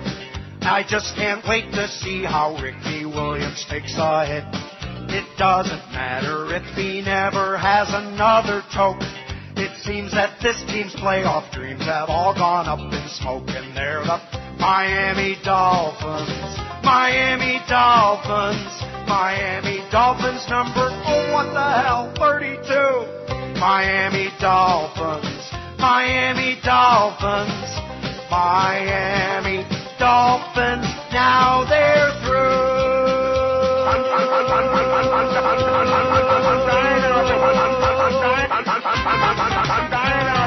103 at QM. You noticed at the end of the game yesterday, those very knowledgeable British football fans, when the Giants were taking the knee and running the clock out because the Dolphins were out of timeouts and ended the game, they were booing like fiercely, like, "Oh, what's wrong with you?" They wanted to see a little more hitting. Yeah, right. Some of that good old Smash Mouth football. That's MOUF, Smash Mouth. 914 votes on the poll. They're coming in chunks now, Chris. I think they're going to come through for you. 915. How do you like that? We got that 1,000 licked. Yeah, we don't want Josh to think we're slipping since he left the show, yeah. Thank God. A cement mixer truck toppled over on the southbound Shula Expressway this morning, spilling its wet contents into the northbound lanes. All northbound lanes were closed between Killian Parkway and the Turnpike Extension. The only problem with this story from the Herald is it doesn't have a time on it. The truck was braking as the driver approached the toll plaza through the Sunpass lane when one of the front tires had a blowout. The driver lost control, hitting the concrete wall, knocking a 5,000-pound chunk of the wall into the northbound lanes. A gold Mercedes slammed to that loosened chunk. Oh, geez. Wouldn't you be PO'd if you had a gold Mercedes? Yes. And slammed into a loosened chunk? The truck continued south, mounted the concrete wall, riding it for about 50 feet before coming to a rest on its side, spilling wet cement over 3 lanes of traffic. Maybe the truck thought it was like Kathy Willits. The road was expected to be closed 2 to 3 hours. The only problem is that I don't know what time it happened, because the Herald doesn't want to tell us. The Dade Expressway Authority activated a new program called Rapid Incident Scene Clearance, which coordinates efforts to reopen lanes after a crash. 2 large tow trucks and a front-end loader were quickly dispatched. It's the first time the new program's been activated. So you poor bastards out there who try to negotiate the Shula Expressway, good luck to you. Maybe, who knows? See if we were on top of this stuff. But what does it have to do with ball games and sports? See, we don't have like that. You know what I mean? If it did, then we'd be right on top of it. We'd be breaking news on the QAM. Everybody would be like breaking in, interrupting. Or like if we had a press conference, like, the coach got canned. You know who I mean? Scan Cameron. It's got kind of a ring to it. Scan Cameron. Does that sound good? Mm-hmm. 919. Well, what are you going to blame him for crying out loud? He's got no talent on there. He's got no receivers. He's got like a quarterback that's playing under duress. Think he'd look good in duress, Theo Lemon? Once again, Hillary Rodham Clinton leads in a poll. This time she was the top choice. Wait till you hear this. When people were asked which major 2008 presidential candidate would make the scariest Halloween costume. Asked about costume choices, 37% in an AP Ipsos survey this month chose Swillery. 14% chose New York Mayor Rudy Giuliani. No other candidate had more than 6%. Clinton was the choice of 4 in 10 men and 1/3 of the women. A predictable 2/3 of Republicans picked her. She was also the choice of 18% of Democrats. Among members of her own party, that made her second only to Giuliani's the scariest costume. About 1/3 of independents, nearly half of whites, and just over half conservatives picked Swillery. Giuliani was the choice of 17% of men and 12% of women. I don't know how he couldn't do better than that, because he looks like Herman Munster, doesn't he? He's a scary-looking guy. About 1/5 of minorities and city residents and 1/4 of Democrats also picked Rudy. While many conservatives have doubts about Giuliani's candidacy because of his moderate views on abortion and other social issues, only 6% of that group thought he would make the scariest costume, same number who chose Barack Obama. Yeah, that's Hillary. She's scary, baby. She's like Luca Brasi, a very scary guy. That's Hillary. Don't you think she's a little on the polarizing side? But what do I know, you know? What do I know? Hey, she's definitely not a head-turner. Don't say head and Hillary in the same sentence, please. 9:19 on the pool. It's kind of like taking a rest. I bet you Eric's got his foot on the brake real early now because he knows we're going to make the 1,000, I think. That's son of a... Bitch, is that what you just said? What'd you say? You heard what I said. That's a real bitch. Something like that. Okay. Still stuck at 9:19. Wait till you hear this story, which, of course, flies in the face of what they tell us in South Florida. New casinos in Dade would generate almost 6,500 new jobs and an additional $26 million for local governments in the first year of operation, according to a new report commissioned by Pro Slots Group pressing for voters to approve slot machines in January. And, of course, we don't have fat-ass Governor Jeb Bush to come on Spanish-language radio and scare everybody in Dade County about the sky is falling like he did last time. The group called Yes for a Greater Miami released an economic study that paints a rosy picture of the impact that Vegas-style slot machines could have on Dade County. The findings of the Coral Gables-based Washington Economics Group say that during 2009, the first full year casinos are projected to be open, the new gambling operations would create 6,500 new full and part-time jobs, 1,145 from construction, over 5,300 from casino operations and hotel and restaurant workers. Pump $258 million more in workers' pay into the local economy, about $40,000 a job. I bet you Chris would take that. Definitely. Generate $210 million in new state government revenues and another $26 million in local governments, including the county of City and the Miami Gardens. The study shows an independent analysis commissioned by our campaign of the thousands of new jobs that will be created, expectations for area businesses as a result of the new tracks additional revenue that can be expected by the state and county. Sarah Bascom, spokeswoman for Yes for Greater Miami, said. I know, I didn't understand what I said either. If the county's voters pass the referendum January 29, 3 pari-mutuels, Miami High Life, Flagler Dog Track and Entertainment Center, and Calder Racecourse would be allowed to install up to 2,000 Class 3 slot machines. 2 of them, Flagler and Calder, are spearheading Yes for Greater Miami. The study projects that new casinos would generate almost $377 million in revenue in the first year, increasing to $542 million plus by 2018. Gambling opponents, however, say the study doesn't take into account the social cost of more gambling. We can't always look everything from a strictly an economic analysis, said John Stenberger, president of the Florida Family Policy Council, a conservative Christian advocacy group. Oh, boy. All these wild goyim gone nuts. Economic pressures will always be with us, but social and moral issues define us as a people. As a matter of policy, we think gambling is a vice and addictive behavior that's very destructive to families. The new casino, maybe we ought to shut down the lottery, too, huh? And the tracks, 2 loose lot tracks. The new casinos would be allowed to operate under the same rules as Broward, which are open 18 hours a day during the week, 24 hours on the weekend. Initial revenues in Broward have been lower than originally anticipated. State economists now expect $83 million less in taxes this fiscal year than they forecast a few months ago. Vegas-style slot machines were approved in Broward in 2005. Casinos have since opened at Mardi Gras Racetrack and Gaming, Gulfstream Park, and Isle at Pompano Park. Dania's High Life, still in the planning stages, could open sometime next year. Dade voters narrowly rejected the same proposal, 52 to 48% in 2005. Under state law, proponents are allowed to bring the issue back to the voters in January. The new study is conservative in projection of jobs and tax revenue, in part because the gambling landscape in Florida is changing, said co-author Robert Davis Cruz, professor of economics at Berry University. He mentioned the Seminole tribe currently in negotiations with the state to expand its casino games to include Vegas-style slots and table games such as blackjack. 924 votes on the poll. I think confidence is building tremendously, just like confidence with the Scam Cameron and that great Dolphin team. building rapidly, baby, week by week. This is Neil Rogers. Sports Radio 560 QAM. The sports leader. Yeah. Joe Girardi's the new Yankee manager. Any interest? No. Anybody care? No. Good. S-U-C-K-S.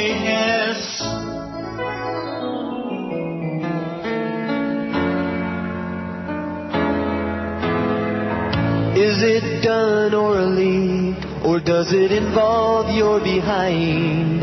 Rectum. Strom Thurmond thinks that only gays do this. Most states have laws. You could be jailed or pay a fine. The Senate now must pick which orifice. Oh, sodomy. Peter Pump for Caboose ride. Archback or on bended knees. Oh, sodomy. The front door, the back side.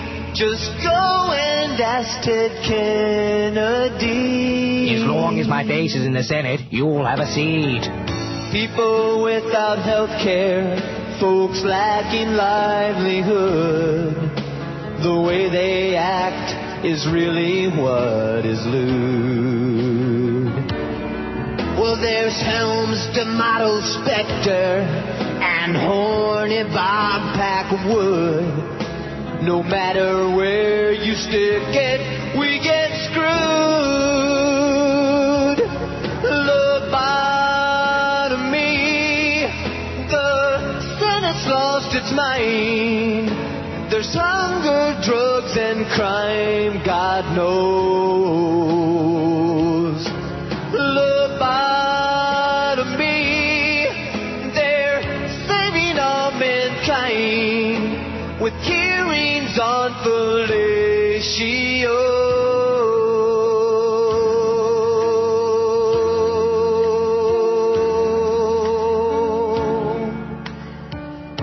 Oh! 118 at QM, the world's number one stalker, Al Rogers, is at again. He's tried 80,000 different ways in MySpace, and now he's California for impeachment, and Dennis Kucinich this, and do you like the bad wig, and all this other crap. And I've just blocked him again. Oh, that California for impeachment's a freaky one? Right. Okay. That's Al Rogers again. Why, you get it too? Yeah, he sent me one, and I saw that Block you it. and a couple others were Block it. friends, so. Block it. Hock it. Which reminds me of that one play in the game yesterday. Speaking of hock it. Oh, I can't find it now. I'll find it. One moment, please. Here it is. I knew patience pays off. Did he tuck it or did he cock it? Right. Hey, 9:42 on the poll, Chris. We got it. We are in the ballpark, I think. We got it made. The controversial gospel singer at the center of a gay and lesbian backlash against Senator Barack Obama's presidential campaign struck back at his critics last night, saying that he had been vilified and declaring that God delivered me from homosexuality. Oh, boy. Reverend Donnie McClurkin, who headlined the final installment of the Obama campaign's Embrace the Change Gospel concert series, didn't comment on the controversy until just before the concert's finish, when he told a crowd of about 2,500 African Americans, "I'm going to say something that's going to get me in trouble." They accused me of being anti-gay and a bigot, McClurkin said. "We don't believe in discrimination. We don't believe in hatred. And if you do, you're in the wrong place at the wrong time. That's the whole premise of God. That's the whole premise of Christ. Love, love, love. But there is a side of Christ that deals in judgment, and all sin is against God." McClurkin has said that homosexuality is a choice and that he overcame homosexual desires through prayer, comments that drew fire from gay and lesbian activists and caught the Obama campaign, which has been using faith to reach out to African-American voters, off guard. The Grammy Award-winning singer said last night his words had been twisted. "Don't call me a bigot or anti-gay when I've been touched by the same feelings," McClurkin went on. "When I have suffered with the same feelings, don't call me a homophobe when I love everybody. Don't tell me that I stand up and say vile words against the gay community, because I don't. I don't speak against the homosexual. I tell you that God delivered me from homosexuality." Neil, God! McClurkin's words drew raucous applause from the crowd who had lined up around the block to get into the Township Auditorium in Columbia. Although a small demonstration led by the South Carolina Gay and Lesbian Pride movement had gathered across the street from the concert venue, they were dwarfed by the crowd of black gospel fans and Obama supporters who turned out to see the performance. Meanwhile, Obama staff were inside and outside the building working the crowd and trying to register new voters. Nearly all the African-American concertgoers interviewed by CNN expressed support for McClurkin. Some referenced the First Amendment, saying McClurkin had the right to say what he pleased. Others agreed with McClurkin and said that homosexuality is a choice. Several more invoked the Bible and said homosexuality is simply wrong. A September poll conducted by Winthrop University and ETV showed that 74% of South Carolina's African Americans believe homosexuality is unacceptable. Unacceptable. Michael Vandiver, president of the South Carolina Gay and Lesbian Pride movement, said he was disappointed by Obama's refusal to take McClurkin off the bill, but that he hopes it will be an opportunity for new dialogue. This is not a protest of Senator Obama, but rather a vigilant opposition to Reverend McClurkin and his statements on homosexuality, Vandiver said before the concert. We're also here to show our support for the Reverend Andy Sidden. Sidden is the white gay pastor added to the concert bill as a last-minute compromise by the Obama campaign. Sidden's appearance was notably brief and anticlimactic. He said a short prayer to the auditorium at the very beginning of the program when the arena was only about half full, and then he left. Baruch atah Adonai, and he ran out. Obama, while not present, appeared on a videotape message to the crowd saying, the artists you're going to hear from are some of the best in the world and favorites of myself and Michelle. What? McClurkin said during the concert he'd been introduced to Obama by Oprah Winfrey. Aha! How do you like that? You see whose fine hand is in that? Oprah. What's going on down there? Did somebody die or what? No, we're here. Okay, just wondering. It's awful silent. When I hear Oprah, I get silent. Yeah, I don't blame you. Bitch. Ridiculous, talentless bitch. Ordinarily, I don't begrudge anybody. I'm all for the talent. You know, if you can make... if people are willing to pay you $1 zillion and you have no talent at all, more power to you. Because management generally blows. But in her case, that's where I draw the line. Just stop me cold from ever having another burger. No, you keep shoving them Pringles down your fat puss and going on those quack diets every few months, Oprah. While all those stupid-ass silly women out there sit there on the edge of their sofas with their feet up on the coffee table listening to your crap. Hanging on her every word. Yeah, hanging on. Oh, it's Oprah's book. Oprah recommended this book, yeah. Who's going to read it to those trailer trash women that watch her crap, huh? Who's going to read it to them? Her books. It's enough to make me want to play that Oprah giveaways, you know? Haven't played that in a long time. On the next Oprah, you'll be shocked. You'll be amazed. You'll be talking about it for the next however long until she shocks you again. Oprah makes your wildest dreams come true.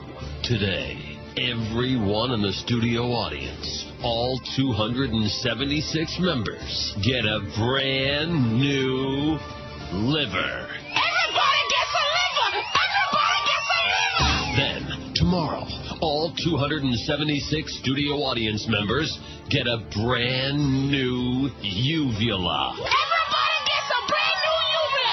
Everybody gets a brand new uvula! The next day, all 276 members of the studio audience get a 3-foot helper monkey. Everybody gets a 3-foot helper monkey! Everybody gets a 3-foot helper monkey! The next day, all 276 audience members get a new prosthetic arm. Everybody gets a prosthetic arm! Everybody gets a prosthetic arm! Oprah, giving away great stuff she didn't have to pay for, even though she could easily afford to. And next season, everybody in the studio audience gets Stedman. Everybody gets Stedman! Everybody gets Stedman! 124 at 560 WQAM. We have 955 votes on the poll. We got 36 minutes to get 45 votes. It's a shoe-in, baby. Don't you think? Yes. As far as Oprah's concerned, stick your shoe in her ass. Both of them. 9:55. The Dolphins' suckfest of a season makes me unable to care less. 344. They couldn't give a crap less. Pray for 0-16. 158. Happy as hell. 128. That was my vote. Wish Wayne could buy the Patriots team and slap Finn's jerseys on him for next season. 116. Wish they'd signed Brady Quinn. 69. Ooh. That must be just a coincidence, don't you think? Oh, yeah. Want to stick my head in the oven, 63. Actually interested in hockey and the Panthers, 34. I don't believe it.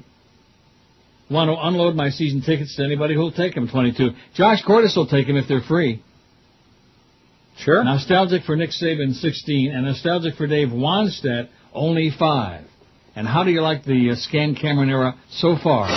The biggest names. The best talent. This is Neil Rogers. Sports Radio 560 QAM. The sports leader. Neil, God. Breaking sport hole news.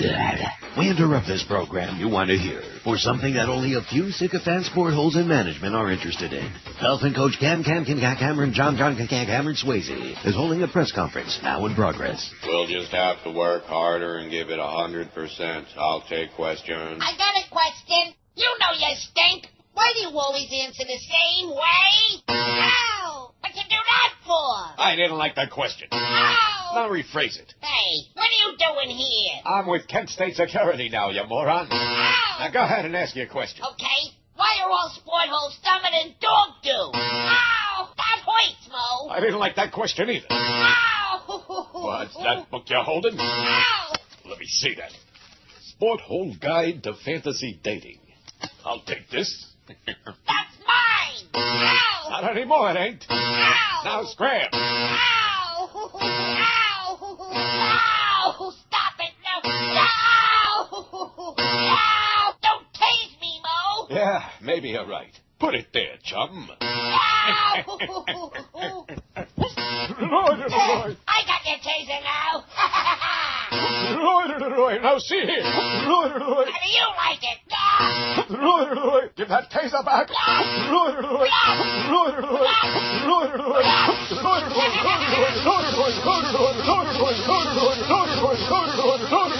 My heart, my heart. 131. Oh, brother, at 560 WQAM. So what do you think? We're going to make that 1,000 or what? Yes. Your confidence is high? Very. 961. Cindy Sheehan writes the morning after. As I sit sipping my morning cup of coffee and reflect on the anti-war protest sponsored by the October 27 Coalition, I have a few thoughts. Yesterday, tens of thousands of activists from around North Carolina, northern Nevada, and some from southern Oregon attended the rally in my new hometown, San Francisco. Despite weather in the eastern part of the country, I hear that rallies all over the rest of the country were extremely well attended and the energy was high. The throng of humanity in San Francisco stretched out between the Civic Center to Dolores Park in a line that was over 2 miles long and took over an hour for the last marcher to reach the end point. However, what does this all mean? We have marched, we have done sit-ins in Congress, in representatives' offices all over the country. We've written letters, emails, and sent faxes. Some of us have camped in ditches in central Texas for weeks at a time. Code Pink is doing a marvelous job of keeping the pressure on D.C. We've had countless numbers of rallies, teach-ins, and candlelight vigils, but the occupation is continuing and people are still dying and forced from their homes by the ongoing and unremitting violence. In November of 2006, the peace movement scored a major coup, but we later discovered the Democrats had only used their vibrant, angry, and deeply committed movement to regain both houses of Congress. Some of us erroneously thought we could relax a little, allow the 110th Congress to take some of the slack from us hardworking activists to win the war and hold Bushko accountable. After all, that's what we pay them for, isn't it? I and my organization was roundly criticized by many people from going to Congress in January to demand that the Democrats do the job we elected them to do. Give them a chance. Shut the F up. These and harsher epithets were hurled at us. I understand because we wanted to relax, too. In November, we were as shocked as everyone else was, though, when Nancy and Harry, Bush enablers number 1 and 2, took impeachment off the table. We knew there would be no rest for the weary with this Congress, and unfortunately, I think we've been vindicated, very regrettably, for democracy around the world. Where do we go from here? George has asked Congress for $45 billion to add to the $200 billion Congress already handed him, more Chinese-lent dollars for 2008, to sustain his bloody occupations, and Congress will unconditionally yield to his request because they're puppets of the supreme puppet. Coincidentally, this will keep the bloody mess going until the 2008 elections where the Democrats can point their blood-stained fingers at the Repugs, not even realizing that we're not buying the load of crap anymore. Both parties are culpable. Both parties are supporting war crimes. Both parties must be held accountable. We need to run peace candidates against the Bush enablers. We need to support the peace candidates we already have, like Dennis Kucinich, who are floundering on the decks of the USS mainstream media. The peace movement must also be held accountable. We wrangle for a limited amount of funds and guard our listeners jealously and fiercely. It's way past time that the peace movement share resources, gifts, and talents to force the established elite in D.C. to do our work. We are the majority, moral majority in this country. We're on the right. We need to work together to funnel and focus our energies. So many times we're on parallel paths going in the same direction, but rarely walking together toward our common goals. We can be sure that the corporatocracy is walking lockstep toward their goal of U.S. global hegemony, which is neither peaceful nor benevolent. Hegemony. Why do I always say that? In March of 2008, we'll be mourning the 5th anniversary of a war that was going to take 6 months, according to Donald Rumsfeld, $50 billion, according to Wolfowitz, and 0 American lives, according to George Bush. Obviously, this is unacceptable. The Camp Casey Peace Institute is calling for a peace summit in San Francisco on the weekend of Martin Luther King Jr.'s birthday to bring the leaders of the movement together so we can find ways to support each other with our common goals of peace, sustainability, and accountability, and to plan for relevant and effective actions all around the 5th anniversary. With U.S. aircraft carrier groups in the Persian Gulf and Turkish forces poised on the border of Kurdistan, if ever there was a time to put differences aside and celebrate similarities, as Bush, in tandem with Congress, has brought our world to the brink of World War III, it is now. That's Cindy Sheehan's take, and I did a very poor reading, and I apologize profusely, don't I? No. I do the best I can under difficult circumstances, you know what I'm saying? What are you saying? I don't know. The Bush administration in New York cut a deal Saturday to create a new generation of super-secure driver's license for U.S. citizens, but also allow illegal immigrants to get a version. New York is the 4th state to reach an agreement on federally approved secure licenses after Arizona, Vermont, and Washington. The issue is pressing for border states where new and tighter rules are soon to go into effect for crossings.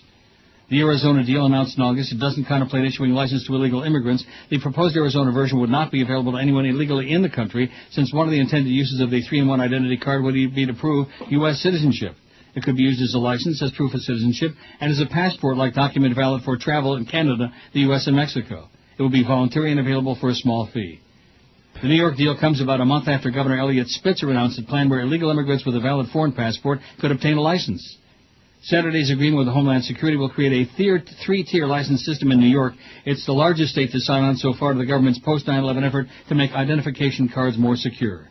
Spitzer, who has faced much criticism in the issue, said the deal means New York will usher in the most secure licensing system in the nation. And if you're illegal, we like you even better. 971 votes on the poll. Confidence is extraordinarily high. We're going to make our 1,000, and of course then life will go on. And we got O.J. McDuffie and Danny Cannell from 2 to 4 for the Mad Dog, who's coming back from London. How do you like to have been? I guess they all probably got plastered, right, on the plane coming back? Oh, I imagine they got plastered out there in London. Not that that would be unusual. Have to be some long faces on that plane. Think Scan Cameron's got a long face? Haven't really paid that much attention. Haven't seen him on the sideline looking like confused and dazed and like, and red-faced. Not as red-faced as the humper, but then again, Cam's probably got better circulation. 22 till 2 at 560 WQAM. A stench of cow manure hovers over this performance by the Dolphins.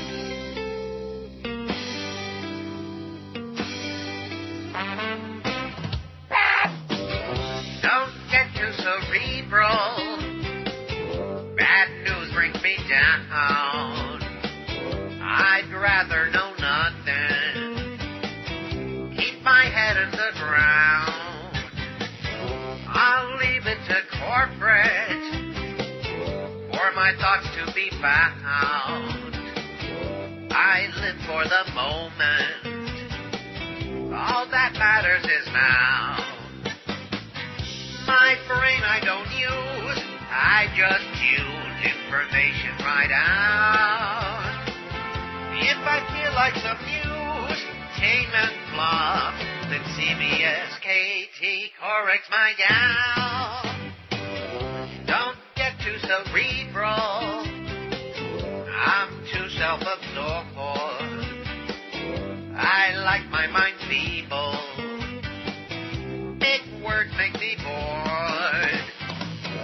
No interest in nothing outside of myself. I'm certain of one thing. We'll never wake up in hell. No, don't taste me, bro. I'm just gonna go bury my head in a hole. Oh! 143 at 560 WQAM. Ahmed Chalabi is back. Boy, one of our worst nightmares. You know how it is with some people, like on our websites, like on the MySpace thing with that Al Rogers. Who's that? He's a stalker. He's a radio stalker. He stalks websites. He stalks Taco. Like Randy, he was stalking her, literally. He's stalking you on MySpace? Yeah. Oh, boy. Under a variety of different identities. You know, he keeps changing the profile. And it always comes back to the same thing. It's always Dennis Kucinich this and Dennis Kucinich, which I like Dennis Kucinich just fine, except for the fact he's 2 feet tall. He's got a bad hairpiece, but he says all the right things. I like him just fine. I don't like Al Rogers. And I don't like people that I have to keep blocking under there on the MySpace thing 100 different times and then keep coming back under 200 different identities, you know? Yeah, it's never going to stop. Oh, he'll never stop because he's that kind of person, if you catch my drift. I got you. Ahmed Chalabi, the controversial, ubiquitous Iraq politician and one-time Bush administration favorite, has reemerged as a central figure in the latest U.S. strategy for Iraq. His latest job to press Iraq's central government to use early security gains from the surge to deliver better electricity, health, education, and local security services to Baghdad neighborhoods. That's the next phase of the surge plan. Until now, the U.S. military, various militias, insurgents, and some U.S.-backed groups have provided those services without great success. That the U.S. and Iraqi officials are again turning to Chalabi, this time to restore life to Baghdad neighborhoods, speaks to his resiliency in this nascent government. It also, some say, is his latest effort to promote himself as a true national advocate for everyday Iraqis. Chalabi, in a run-up to the U.S.-led invasion of Iraq in March 2003, provided White House and Pentagon officials and journalists with a stream of bogus or exaggerated intelligence about Iraq's weapons programs and ties to terrorism. He also suggested he'd lead Iraq to make peace with Israel and welcome permanent U.S. military bases which could apply pressure to Iran and Syria. But Chalabi's proven a resilient politician since then, and Iraqis yearn for someone who can make the government help them. In sermons in the holy Shiite city of Najaf and the Sunni newspapers alike, Iraqis here often reject their central government, saying it has done nothing for them since the fall of Saddam Hussein. Instead, the government's critics say local and tribal leaders and residents rejuvenated neighborhoods by pushing fighters out and securing the streets. U.S. officials maintain that it's up to the central government to provide Iraqis with longer-term stability. Iraqis agree, especially when it comes to services beyond the capability of neighborhood councils, such as providing electricity, bringing doctors back into neighborhoods, establishing and paying a police force, and building a school system. Traditionally, Iraq's central government delivered these services. The key is going to be getting the concerned local citizens and all the citizens feeling that this government is reconnected with them, said General David Petraeus, the top military commander there on Saturday. Chalabi agrees with that. The two of them were sitting side by side practically in each other's lap. General Petraeus and Ahmed Chalabi, one of the most unctuous crooks of this whole operation. But nevertheless, you think people are concerned about that? No. What has it got to do with the game, for Christ's sakes, huh? What has it got to do with Scan Cameron? What are you laughing about? No, I'm laughing because you're right. All these dead people. Nobody gives a crap about this stuff that they ought to care about, and I'm going to sit here and make them care? You bet I'm not. 987 votes on the poll. Boy, we need one a minute. We need one per minute, senor. No Chris. problem. And if we don't get to 1,000, then we can blame Josh. Of course. Now, what's the story? We got Zach and Chris tomorrow and Wednesday, right? That's right. Correct. And I'll be here Josh Thursday, makes Friday. Come back on Thursday and Friday. Thursday, of course, you knew he'd be back because we got the free food. Damn right. Of course. On, I ain't missing out on no Thursday, steak. Which you don't miss out on anyway, even when you're not working. But right, but I don't get as much as like. It would look really tacky to say, "Oh, I can't work on Thursday. You got to find somebody else," and then come in and start hopping up the free food. Right. And since I'm on the show, I'll eat a lot more. You know. I just come in and like, hey, can I get a little plate? You know. But now that I'll be here working on the show Thursday. Yeah. Now he can do the George plate. Yeah, that's right. Now, what's the story with Chris? Is he losing weight? Because he won't give me an honest answer. Is he still gigantic? No, I think he's lost weight. Have you continued losing any more weight on this show? Probably not, because all that free food keeps coming in. I'm trying hard not to eat as much. 988. We need 12 more vote in 12 minutes. Boy, they're bringing it right down to the end. I thought we had a lick there a while ago. How you doing, buddy? We'll do it. What are you? Are you still around the 190 range, or have you? 188. Okay. No, my weight isn't that bad. I mean, for me, 188 Oh, isn't it's your great. blood sugars that's the problem? My sugar is like sky high. You can't tell? You can't tell that I sound like I've had a stroke, which I haven't had. But I mean, just... No, you don't sound like Lou Holtz. You're all right. Or Ralph Kiner. Do you know the Mets had Ralph Kiner on TV? You were talking about Lou Holtz before the show today. The Mets had Ralph Kiner on TV. I think he had like 3 strokes, and they had him on here for like 2 years afterward. And he was like, hello for the Mets. You couldn't understand anything he was saying.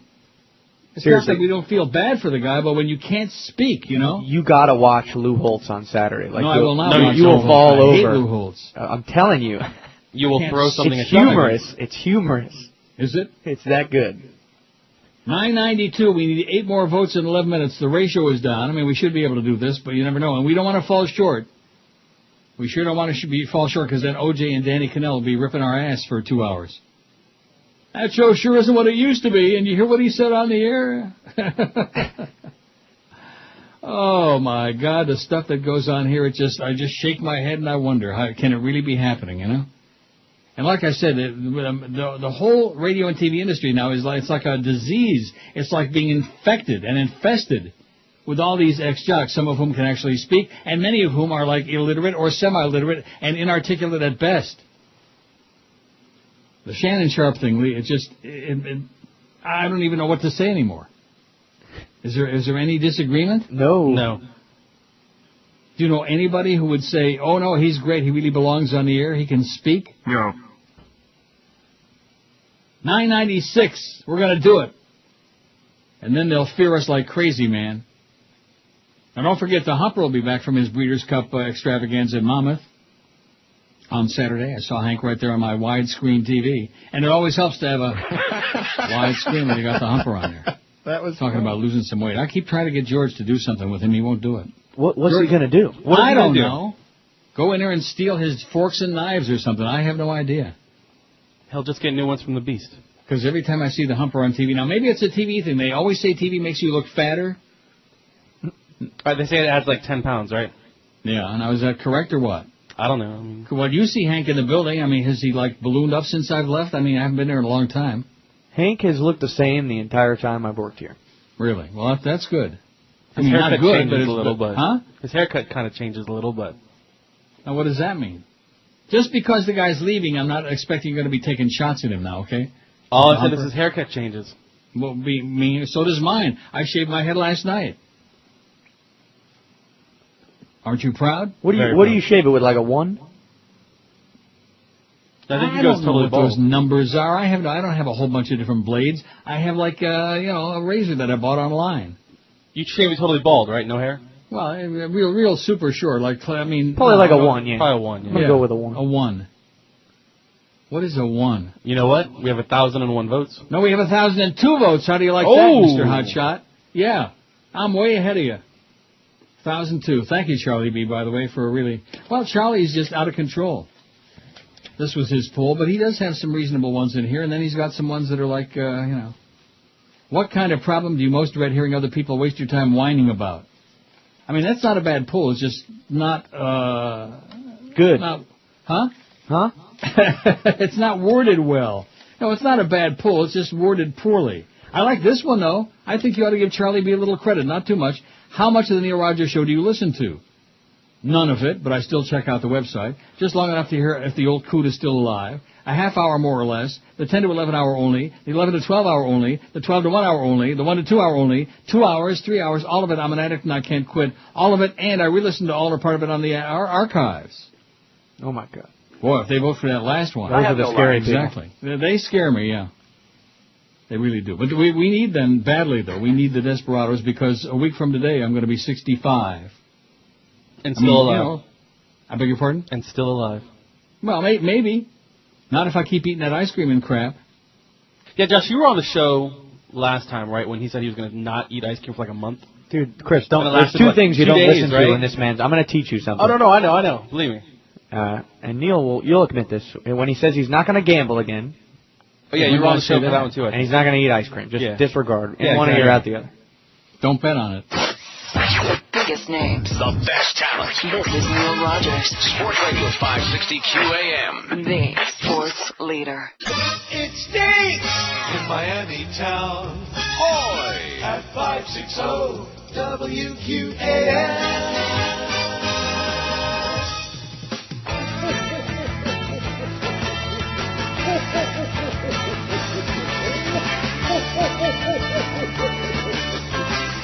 You fairy.